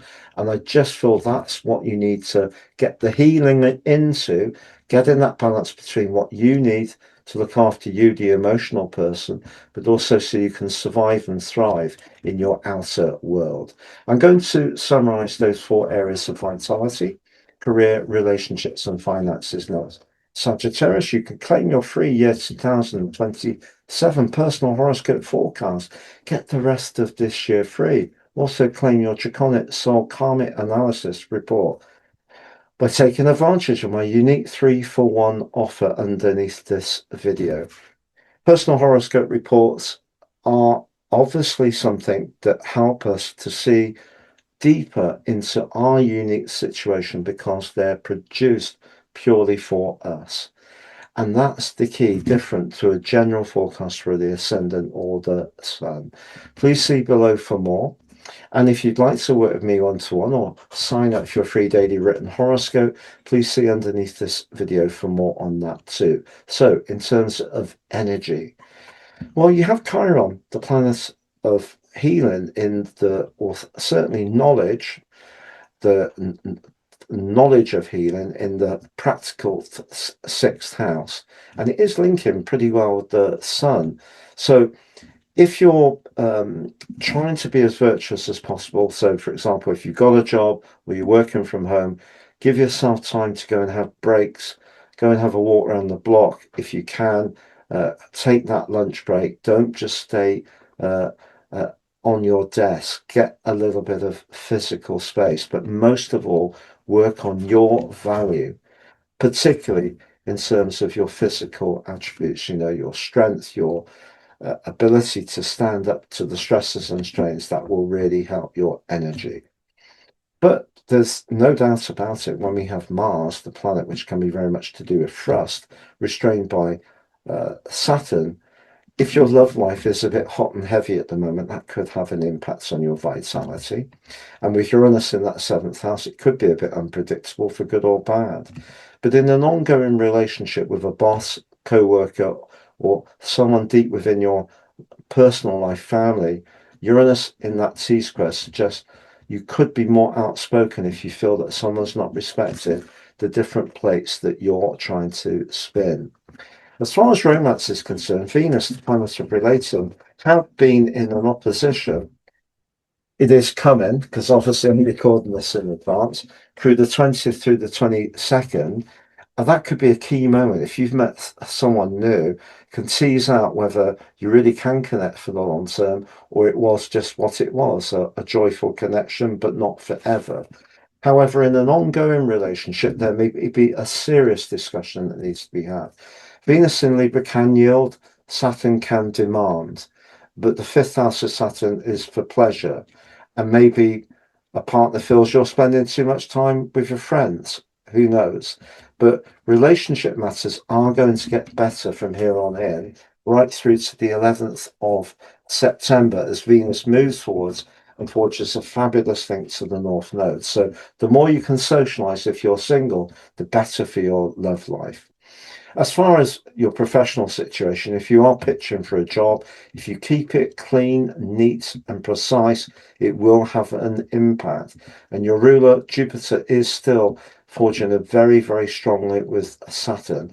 If you can be practical, but also optimistic, and know what they're expecting from you, the chances are good, but just know what you're expecting from you. And that's the challenge of this lunar eclipse.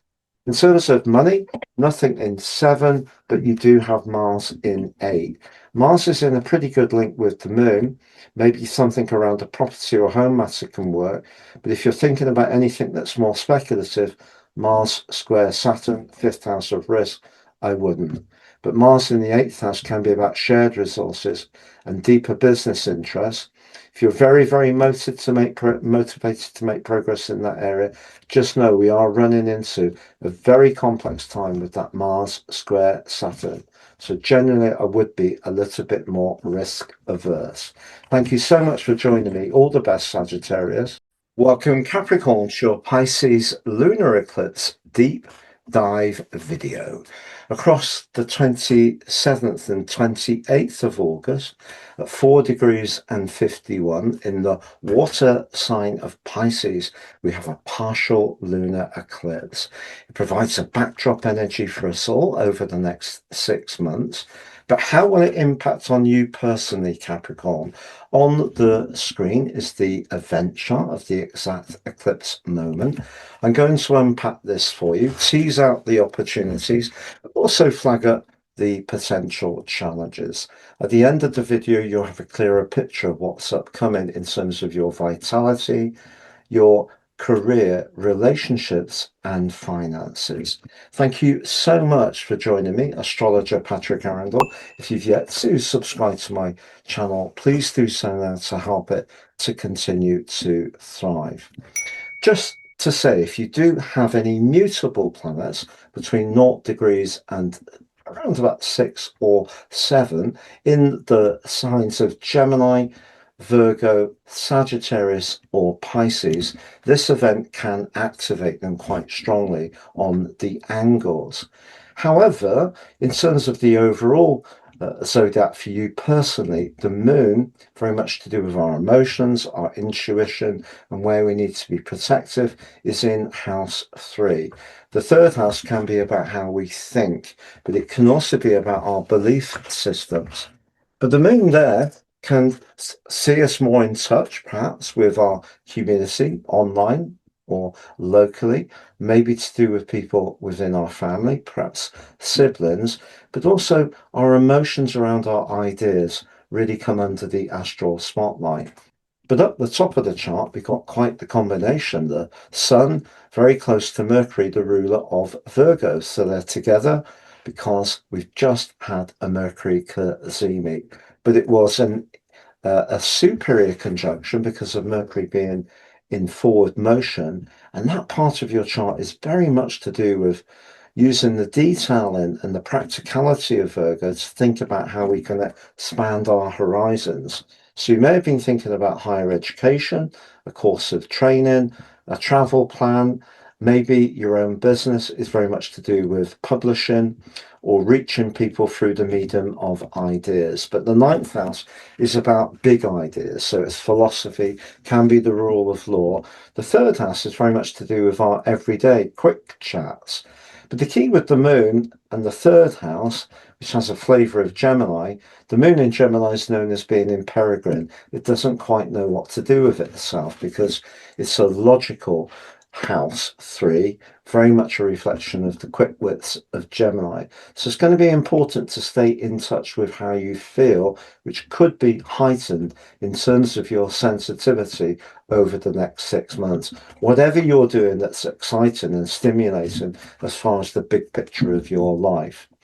However, we need to think of the context of how these eclipses are playing out. And this month we've had two. But the first one, a super positive one in Leo, the first for 9 years, because the sun rules the sign of Leo. So it's dignified, but also Jupiter, the planet of hope, optimism, and growth, along with the quick-witted Mercury, will also in residence. But it's a different eclipse series. This eclipse series began in September 2024. And this is the last but one in that series. So the penultimate eclipse. And the implication is that those two eclipses don't naturally align because they have very different instincts. So I've produced a video, your August eclipse special, where I've blended the two eclipses together, weaved them together, so you can understand what the next 6 months holds. On this one, I will focus more on this individual event. Please see underneath this video to check out that video. And also, in terms of that Virgo Pisces energy, as far as the Capricorn's concerned, it's really been asking you to find a balance between where you want to be a free spirit, the ninth house, travel, learn new skills, just be very open-minded, and the part of your chart that's very much to do with the everyday routines that sometimes we may moan about them, but they are actually, if you like, the architecture of what makes us feel that we have a pattern. And if we dismantle them, suddenly we can feel quite disempowered. But you know, there is a challenge on this particular eclipse, and it comes in the guise of Uranus.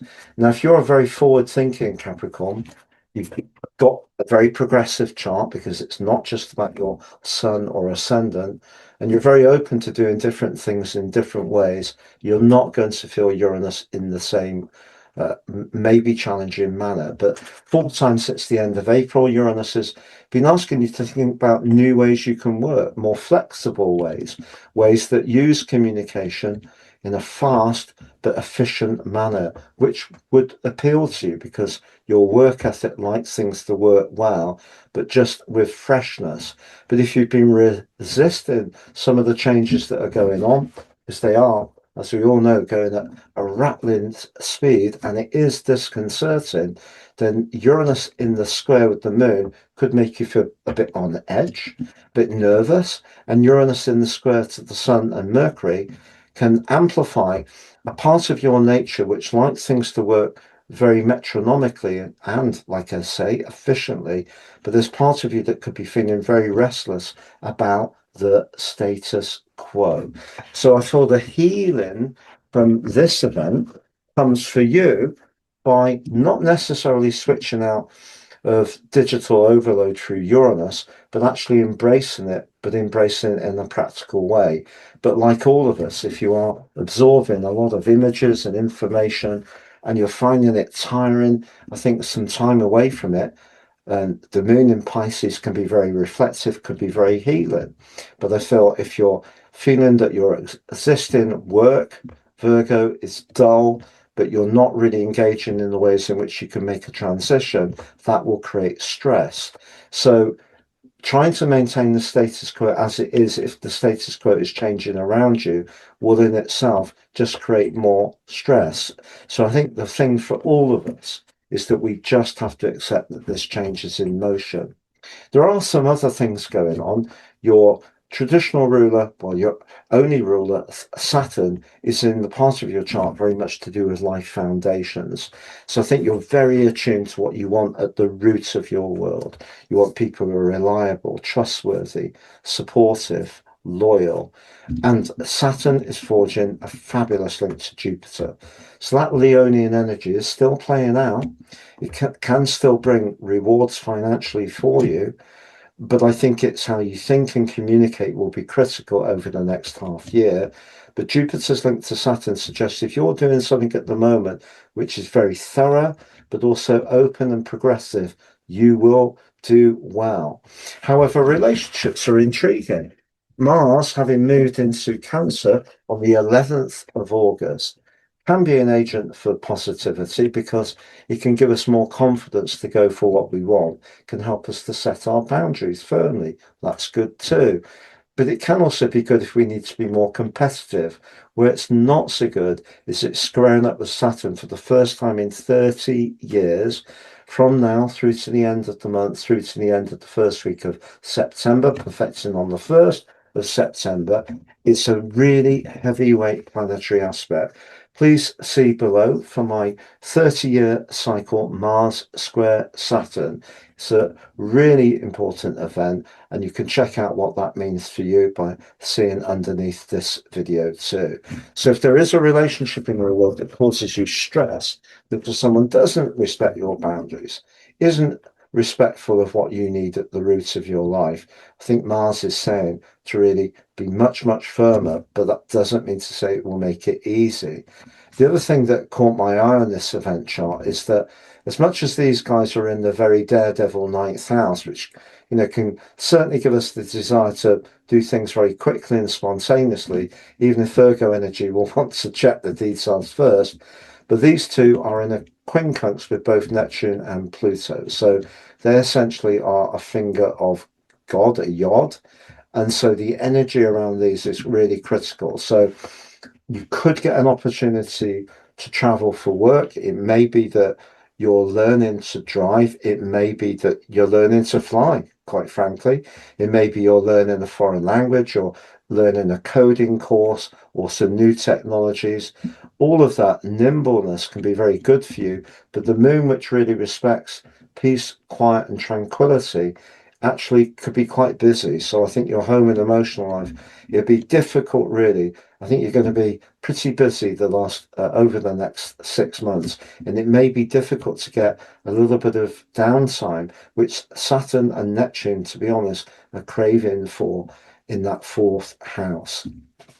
Just one other note, Venus remains at the top of your chart, which is marvelous if you're building up a dialogue or a relationship with someone at work or in your career, but it did go into an opposition with your ruler Saturn between the 20th and 22nd. If balancing that work home scenario is challenging, that could be a tense relationship, perhaps with a partner or a parent, maybe around things like childcare.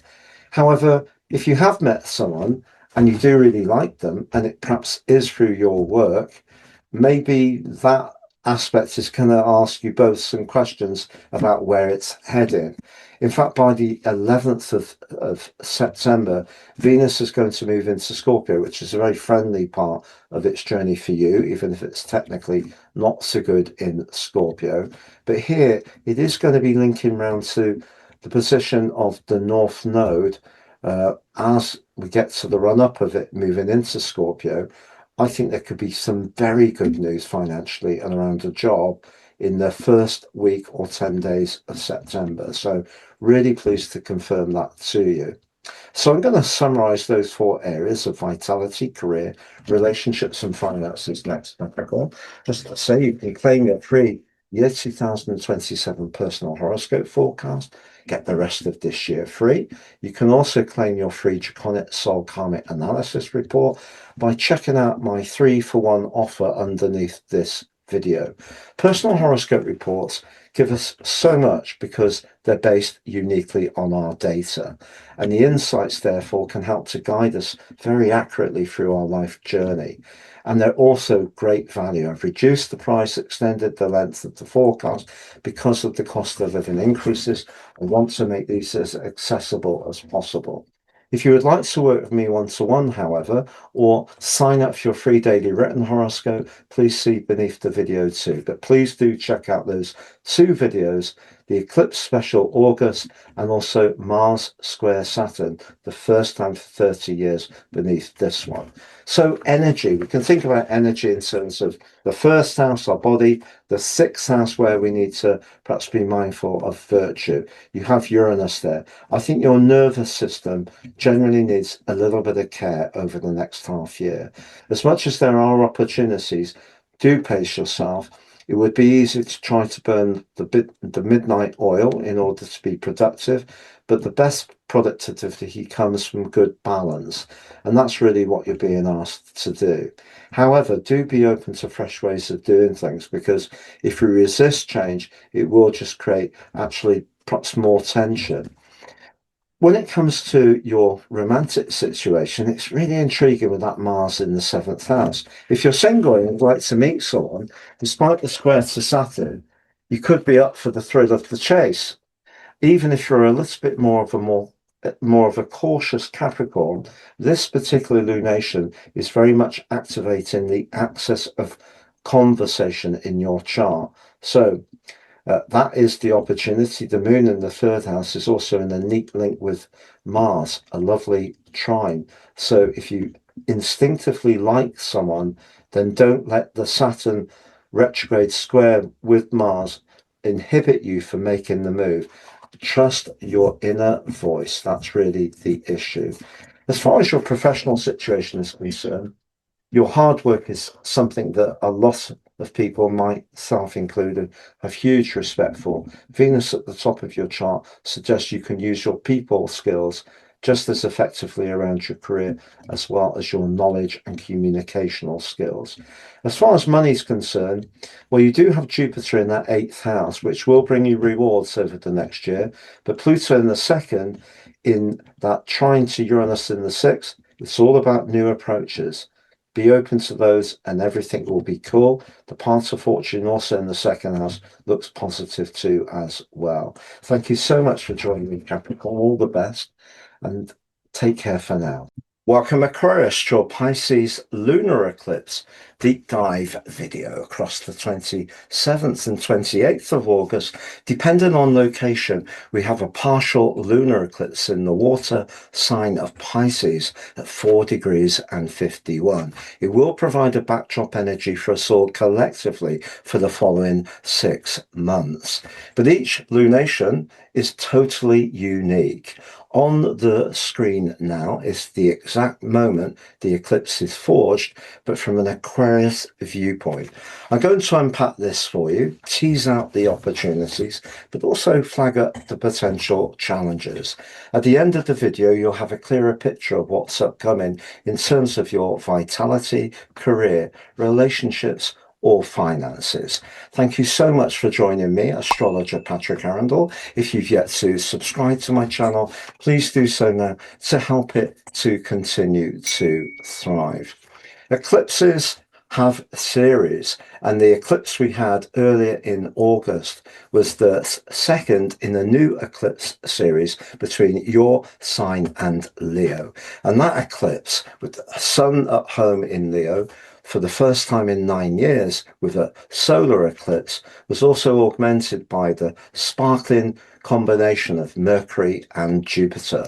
So your relationship sector is lit up by that handsomely for the next half year. But this eclipse comes from a different series, one which began in September 2024, going between the signs of Pisces and Virgo. And it's all been about balancing the ins and outs of your finances, but also the ins and outs of your connections, how much you should invest in situations, whether it's emotional, spiritual, intimately, or in terms of your money.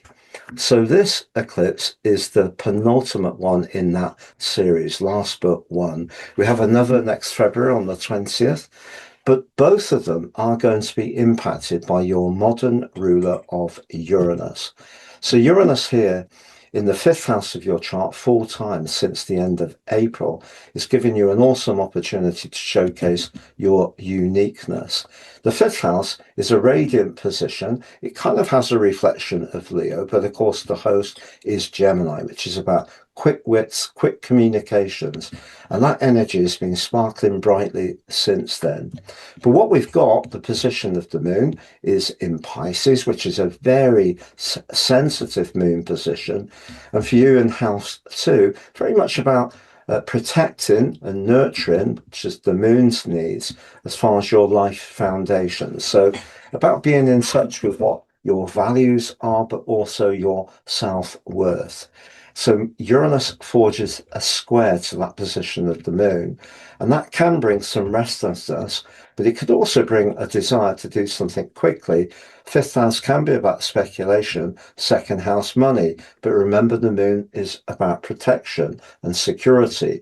So that's not really a great energy if you are thinking about doing something very fast when it comes to your everyday resources. On the other side of the heavens, we have the formidable duo of the Sun and Mercury at home in Virgo, just emerging from a cazimi. So Mercury and the Sun totally unified earlier on the 27th, giving you an awesome opportunity, to be honest, to use your natural powers of analysis, but also detachment, to tease out longer term financial opportunities, perhaps around shared resources, perhaps around investment, perhaps around a business idea. But Uranus is in a square with these two. So what we're going to find, not just over the next 6 months, but over the next year, something could come up which does give you a bit of a crossroads in the road, which may require quite a fast decision, and it could be about how you use your resources. But I would say, as far as your home, which is your property, and your everyday financial situation, I really would play a little more conservatively. If you are someone who's very interested in technology or the way that things can be done in a different way, the energy between Pluto in your sign and Uranus continues to give you a wonderful asset to showcase your ability to spot trends, but also to capitalize on them, not just in a unique way, but also provide services in a practical one too. And that energy comes from your other ruler of Saturn. But Saturn is forging a really excellent link on this event to Jupiter, the planet of fortune. So Jupiter was involved in that Leo solar series along with Mercury, and that sunniness continues to play out. But how do we weave together these two contrasting eclipses? Well, I've produced a video for you, your August eclipse special. You can check it out beneath, and I integrate the two energies so you can know what's coming overall through these next 6 months. But I will be focusing today more on this lunar event. But if you are talking the third house in a structured way, Saturn, and connecting to someone constructively about something that you both can gain from, that could go from strength to strength. So don't stop being entrepreneurial, don't stop being open-minded, but you could just find at times that you may feel a bit restless, and perhaps it's going to be restless around a close relationship, because the second house is essentially about security. The moon loves being in the second house. The eighth house can be about security, but if we're invested in something we're not enjoying, or the wrong people or situation, Uranus can bring out that more rebellious side of your nature, which likes to break free and march to the sound of your own drum. Further, although Saturn is forging that awesome link to Jupiter, it's forging a much more complex one to Mars.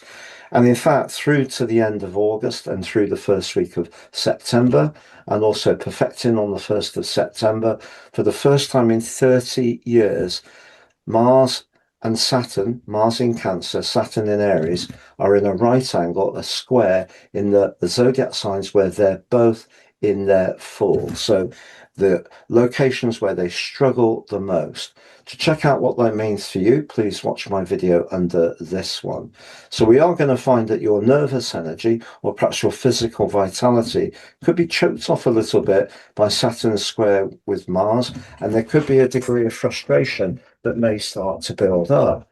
But if we widen the lens even more, Aquarius, Neptune, which has been forging some tremendous angles to Pluto, to Uranus, and earlier in the time that Jupiter moved into Leo, then followed by the Sun and Mercury, Neptune has been linking brilliantly with all of those. So that may have led to some really wonderful conversations, perhaps even potentially romantic, or you've been discussing something where there's a shared passion for a topic you and the other person hold dear. But on this event, you can see that Neptune is in a challenging link to the Sun and also Mercury, and so is Pluto.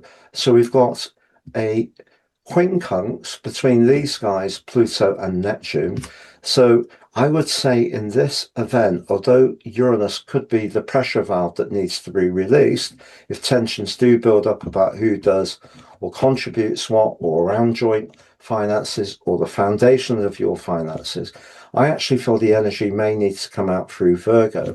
But Virgo is about precision. So if you fall back, if you're unsure in any situation about just dive in deep, don your cosmic detective's mat, turn up your collar and be determined to find out what a situation really means for you. Whatever it may be, it may slow it down a little bit. It may seem a little unsexy, but it will be very protected because Neptune can distort. So you could have a conversation with someone that seems absolutely brilliant, but there could be a niggle that's a little bit out of sight. Also, Pluto in that link with the Sun, that's a power broker link. Your desire to gain greater recognition could see you make possibly a premature move in the wrong kind of joint financial situation. So if you think about Pisces, is the emotional, spiritual, and psychological part of the chart, and Virgo very much about the functional, physical, and purity part of the chart, what we actually put in our systems, food, and the amount of exercise and rest we get, but it's that more soaking up energy that we get with the moon in Pisces that you need to be careful of. And I think Uranus can be very influential over the next year. But I think also, as long as you analyze things carefully, you could tease out a really spectacular opportunity for you if you don't rush it. So I'm going to summarize those four areas of vitality, career, relationships, and finances next. Just before I do, you can claim your free year 2027 personal horoscope forecast and get the rest of this year free. Also claim your Draconic Soul Karmic Analysis report. See beneath this video for my unique 3-for-1 offer. Each of the reports based on your personal birth data, totally unique, and gives us an opportunity to navigate our way forwards based on our unique astrology. But also their amazing value. I've reduced the price and extended the length of the forecast because I realise people are really feeling the cost of living increases, and I want to make these as accessible as possible. If you'd like to work with me one-to-one, or you've yet to sign up for your free daily horoscope, please see under the video too as well. So as far as energy is concerned, we can often think about that as house 1, the body, or we can think about it as house 6, what we do with the energy we're given in terms of a virtuous or non-virtuous approach. So what you have got is the North Node, the path of fortune, and Pluto all in your sign. So that's giving you a lot of drive, but you can see Pluto's in that in conjunction with the Sun. That's not going to debilitate your energy. It just needs to be directed in the right way. So energy works best if it's flowing through us in a way which is very productive. But if it's in some ways scattered because we're deflected, for example, Neptune in that angle to the Sun very much the core of our vitality, whether it's the thinking that you have at the moment or if there's some politics in a connection, that could affect your vitality. In terms of your financial situation, it's all about balancing the books. You are going to have opportunities over the next year to improve your lot, and it may come through some kind of very productive partnership, but it's very important to have clear terms of reference and not to be too impulsive with the money you do have. As far as your professional situation is concerned, there's nothing in the 10th house, but I think if you continue to work very patiently with Saturn's help, linking to others, but the people that feel right for you, but do use that more penetrative energy of the eighth house to understand exactly what the value is in situations, but also to explain what you bring to them too. Relationships, well, Venus, the planet of relating, is emerging from an opposition with Saturn, which occurred across the 20th to the 22nd. It may be you had quite the heart to heart then. Venus can make way, but Saturn can assert its boundary. What happened? Did you stand up for your point, or did you give in a little bit? Sometimes some give and take is very helpful, but with Jupiter in the seventh house for the next year, that brings more possibilities than it does challenges. I can't guarantee that every relationship you have will work out brilliantly well, but if you're talking to someone at the moment where your values and beliefs align, I think that sounds very encouraging indeed. Thank you so much for joining me, Aquarius. All the best and goodbye for now. Welcome, Pisces, to your Lunar Eclipse Deep Dive Forecast. Across the 27th and 28th of August, at 4 degrees and 51, we have a partial lunar eclipse in Pisces, which provides a backdrop energy for the next 6 months for us all collectively.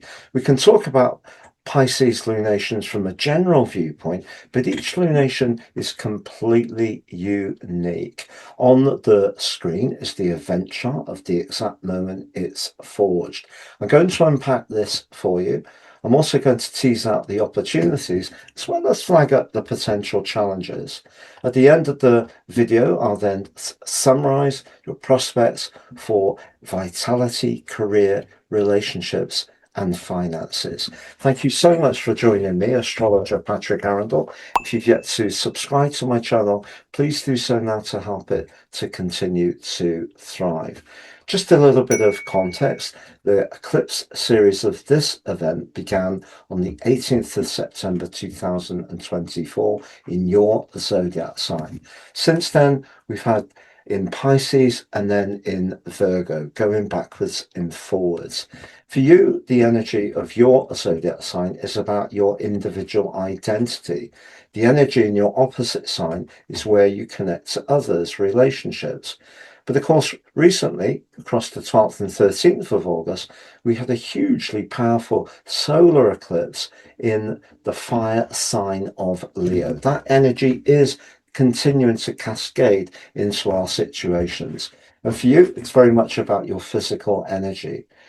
But I've produced the video, an August eclipse special, which integrates both the solar and lunar eclipses. Please see that underneath this one. But I will be focusing on this unique event in this presentation. So the moon there at 4 degrees and 51. The moon can be very sensitive in your zodiac sign, but she is asking you to think about what you need immediately as an individual, because the first house is our immediate environment. But on the opposite side of the heavens, we do have the detached energy of Mercury, the ruler of Virgo, emerging from a cazimi with the sun earlier on the 27th. Now, if we take the moon out of its position there, that's a fantastic opportunity for you as far as connecting with others, but also in a very clear way. Virgo energy thrives on precision, but the seventh house is collaboration. But the moon's making you potentially more subjective about what you want from those relationships, because the moon is very much about your immediacy. And when the moon and the sun are in opposition, they're essentially competing for dominance. But T-squaring them is the restless energies of Uranus.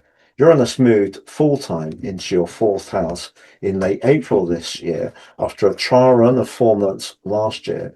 And that may have been stirring up some changes around where you live, how you live there. You may have appreciated more space, you may have decluttered, or you may have felt utterly restless. There may even have been the need to break free from any stale or stagnant emotional situation, maybe in a close relationship, maybe in a family environment, because Uranus can be quite outspoken, but it's a truth seeker. So you're seeking the truth around your emotional connections. But that Uranus position is in a tense right angle with the position of the moon. So as much as you may want to be in touch with your immediate senses, there may be something you're not quite as aware of. Somebody else may have some kind of energy where they may be changeable, and that may impact the peace of mind and security we all seek from the moon. And then the position of Uranus links back to the Sun and also Mercury in a square too.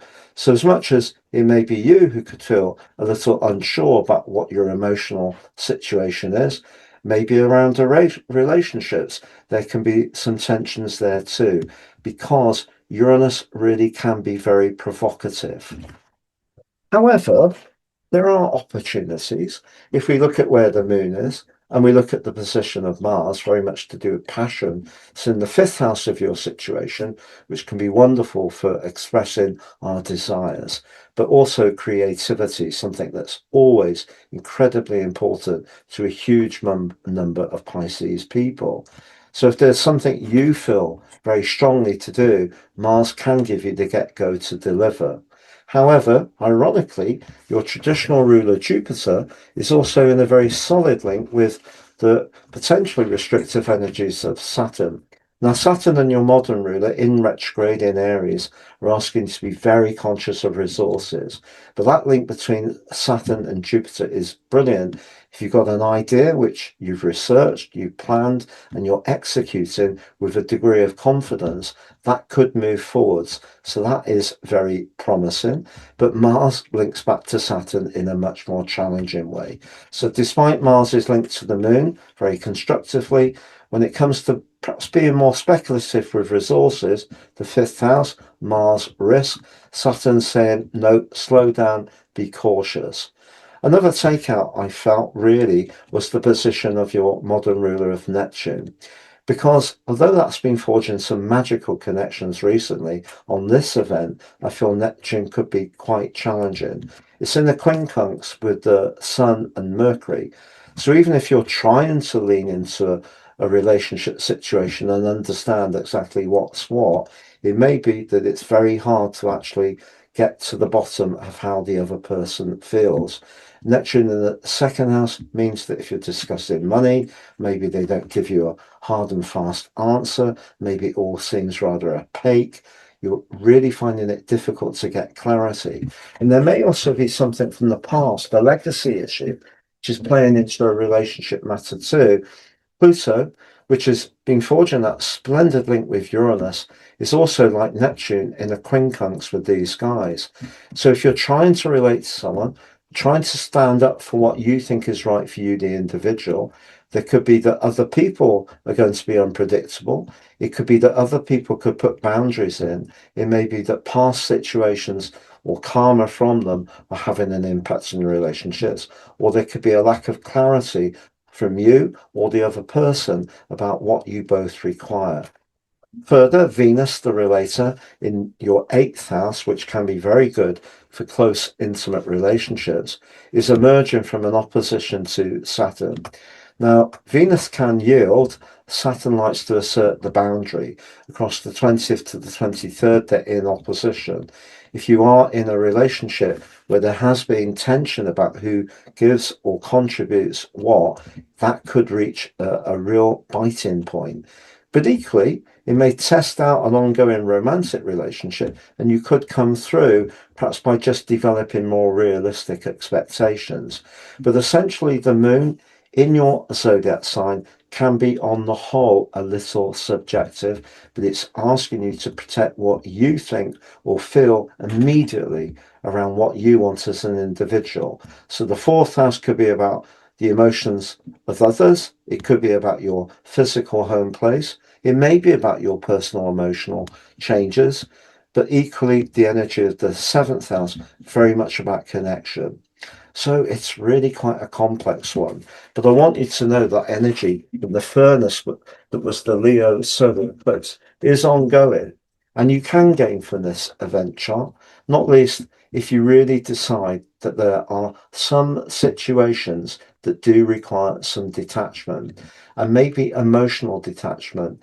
if there is a relationship that isn't going well, if you can't really reconcile past issues in a way which you're satisfied with, if you've tried to meet people halfway, or you do over the next half year, and still they're giving you nothing back, you have every right to feel that it will be time to start moving forwards in a more dynamic way, but on your terms. And just know when Venus, which is a planet exalted in your zodiac sign, moves into Scorpio on the 11th of September, it will be for a very long period. It's not gone through a retrograde season in Scorpio for 8 years, but it will be during that period. And I think that could be a point when you decide to really break free of something that isn't working very well.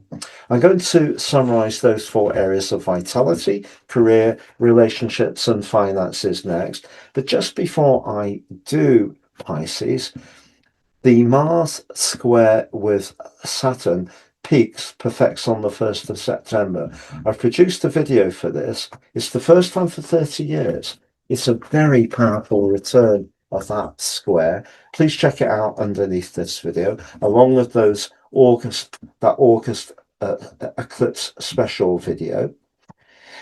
And you can claim your year 2027 personal horoscope forecast and get the rest of this year free. Also, claim your free Draconic Soul Karmic Analysis report with my unique 3-for-1 offer, which gives you an opportunity to get much more intimately aware of what your unique astrological data produces for you at this point in your life journey. So we can talk about the ascendant or the sun or the moon positions.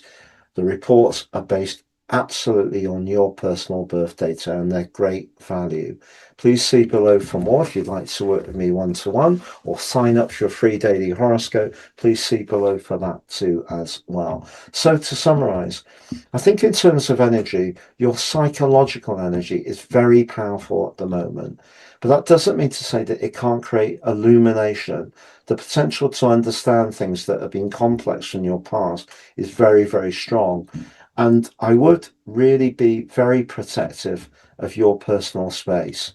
However, in terms of your finances, Saturn's excellent link to Jupiter suggests if you're delivering on something you've planned well, it can have great potential. However, if you're thinking about doing something more speculative, Saturn in a square with Mars, don't. When it comes to Neptune being in the quincunx with these guys, if you're talking about a business relationship, you really need terms of reference very, very clear. Otherwise, you could end up giving a lot of time and energy and effort to something that doesn't give you a return. When it comes to your relationship situation, it's intriguing, to be honest, because if you are in a tie where the communication is excellent between you and you feel heard and seen by a partner, there's a great opportunity for growth over the next 6 months, particularly if you both like the same kind of things in terms of your home life, or you open to move and relocate. Could be just the spark the relationship needs. But if there is going to be a tension point, I think it might be around finance with that Venus opposition to Saturn. As far as your long-term finances are concerned, Venus in the 8th house does give you opportunities. You can see the path of fortunes in the 12th. Is there something from your past that could be repurposed in some way that you can reactivate? I think you can, and it may be to do with something where you're connecting to the public in some kind of imaginative way. It's been a real pleasure being with you, Pisces. All the best and take care for now.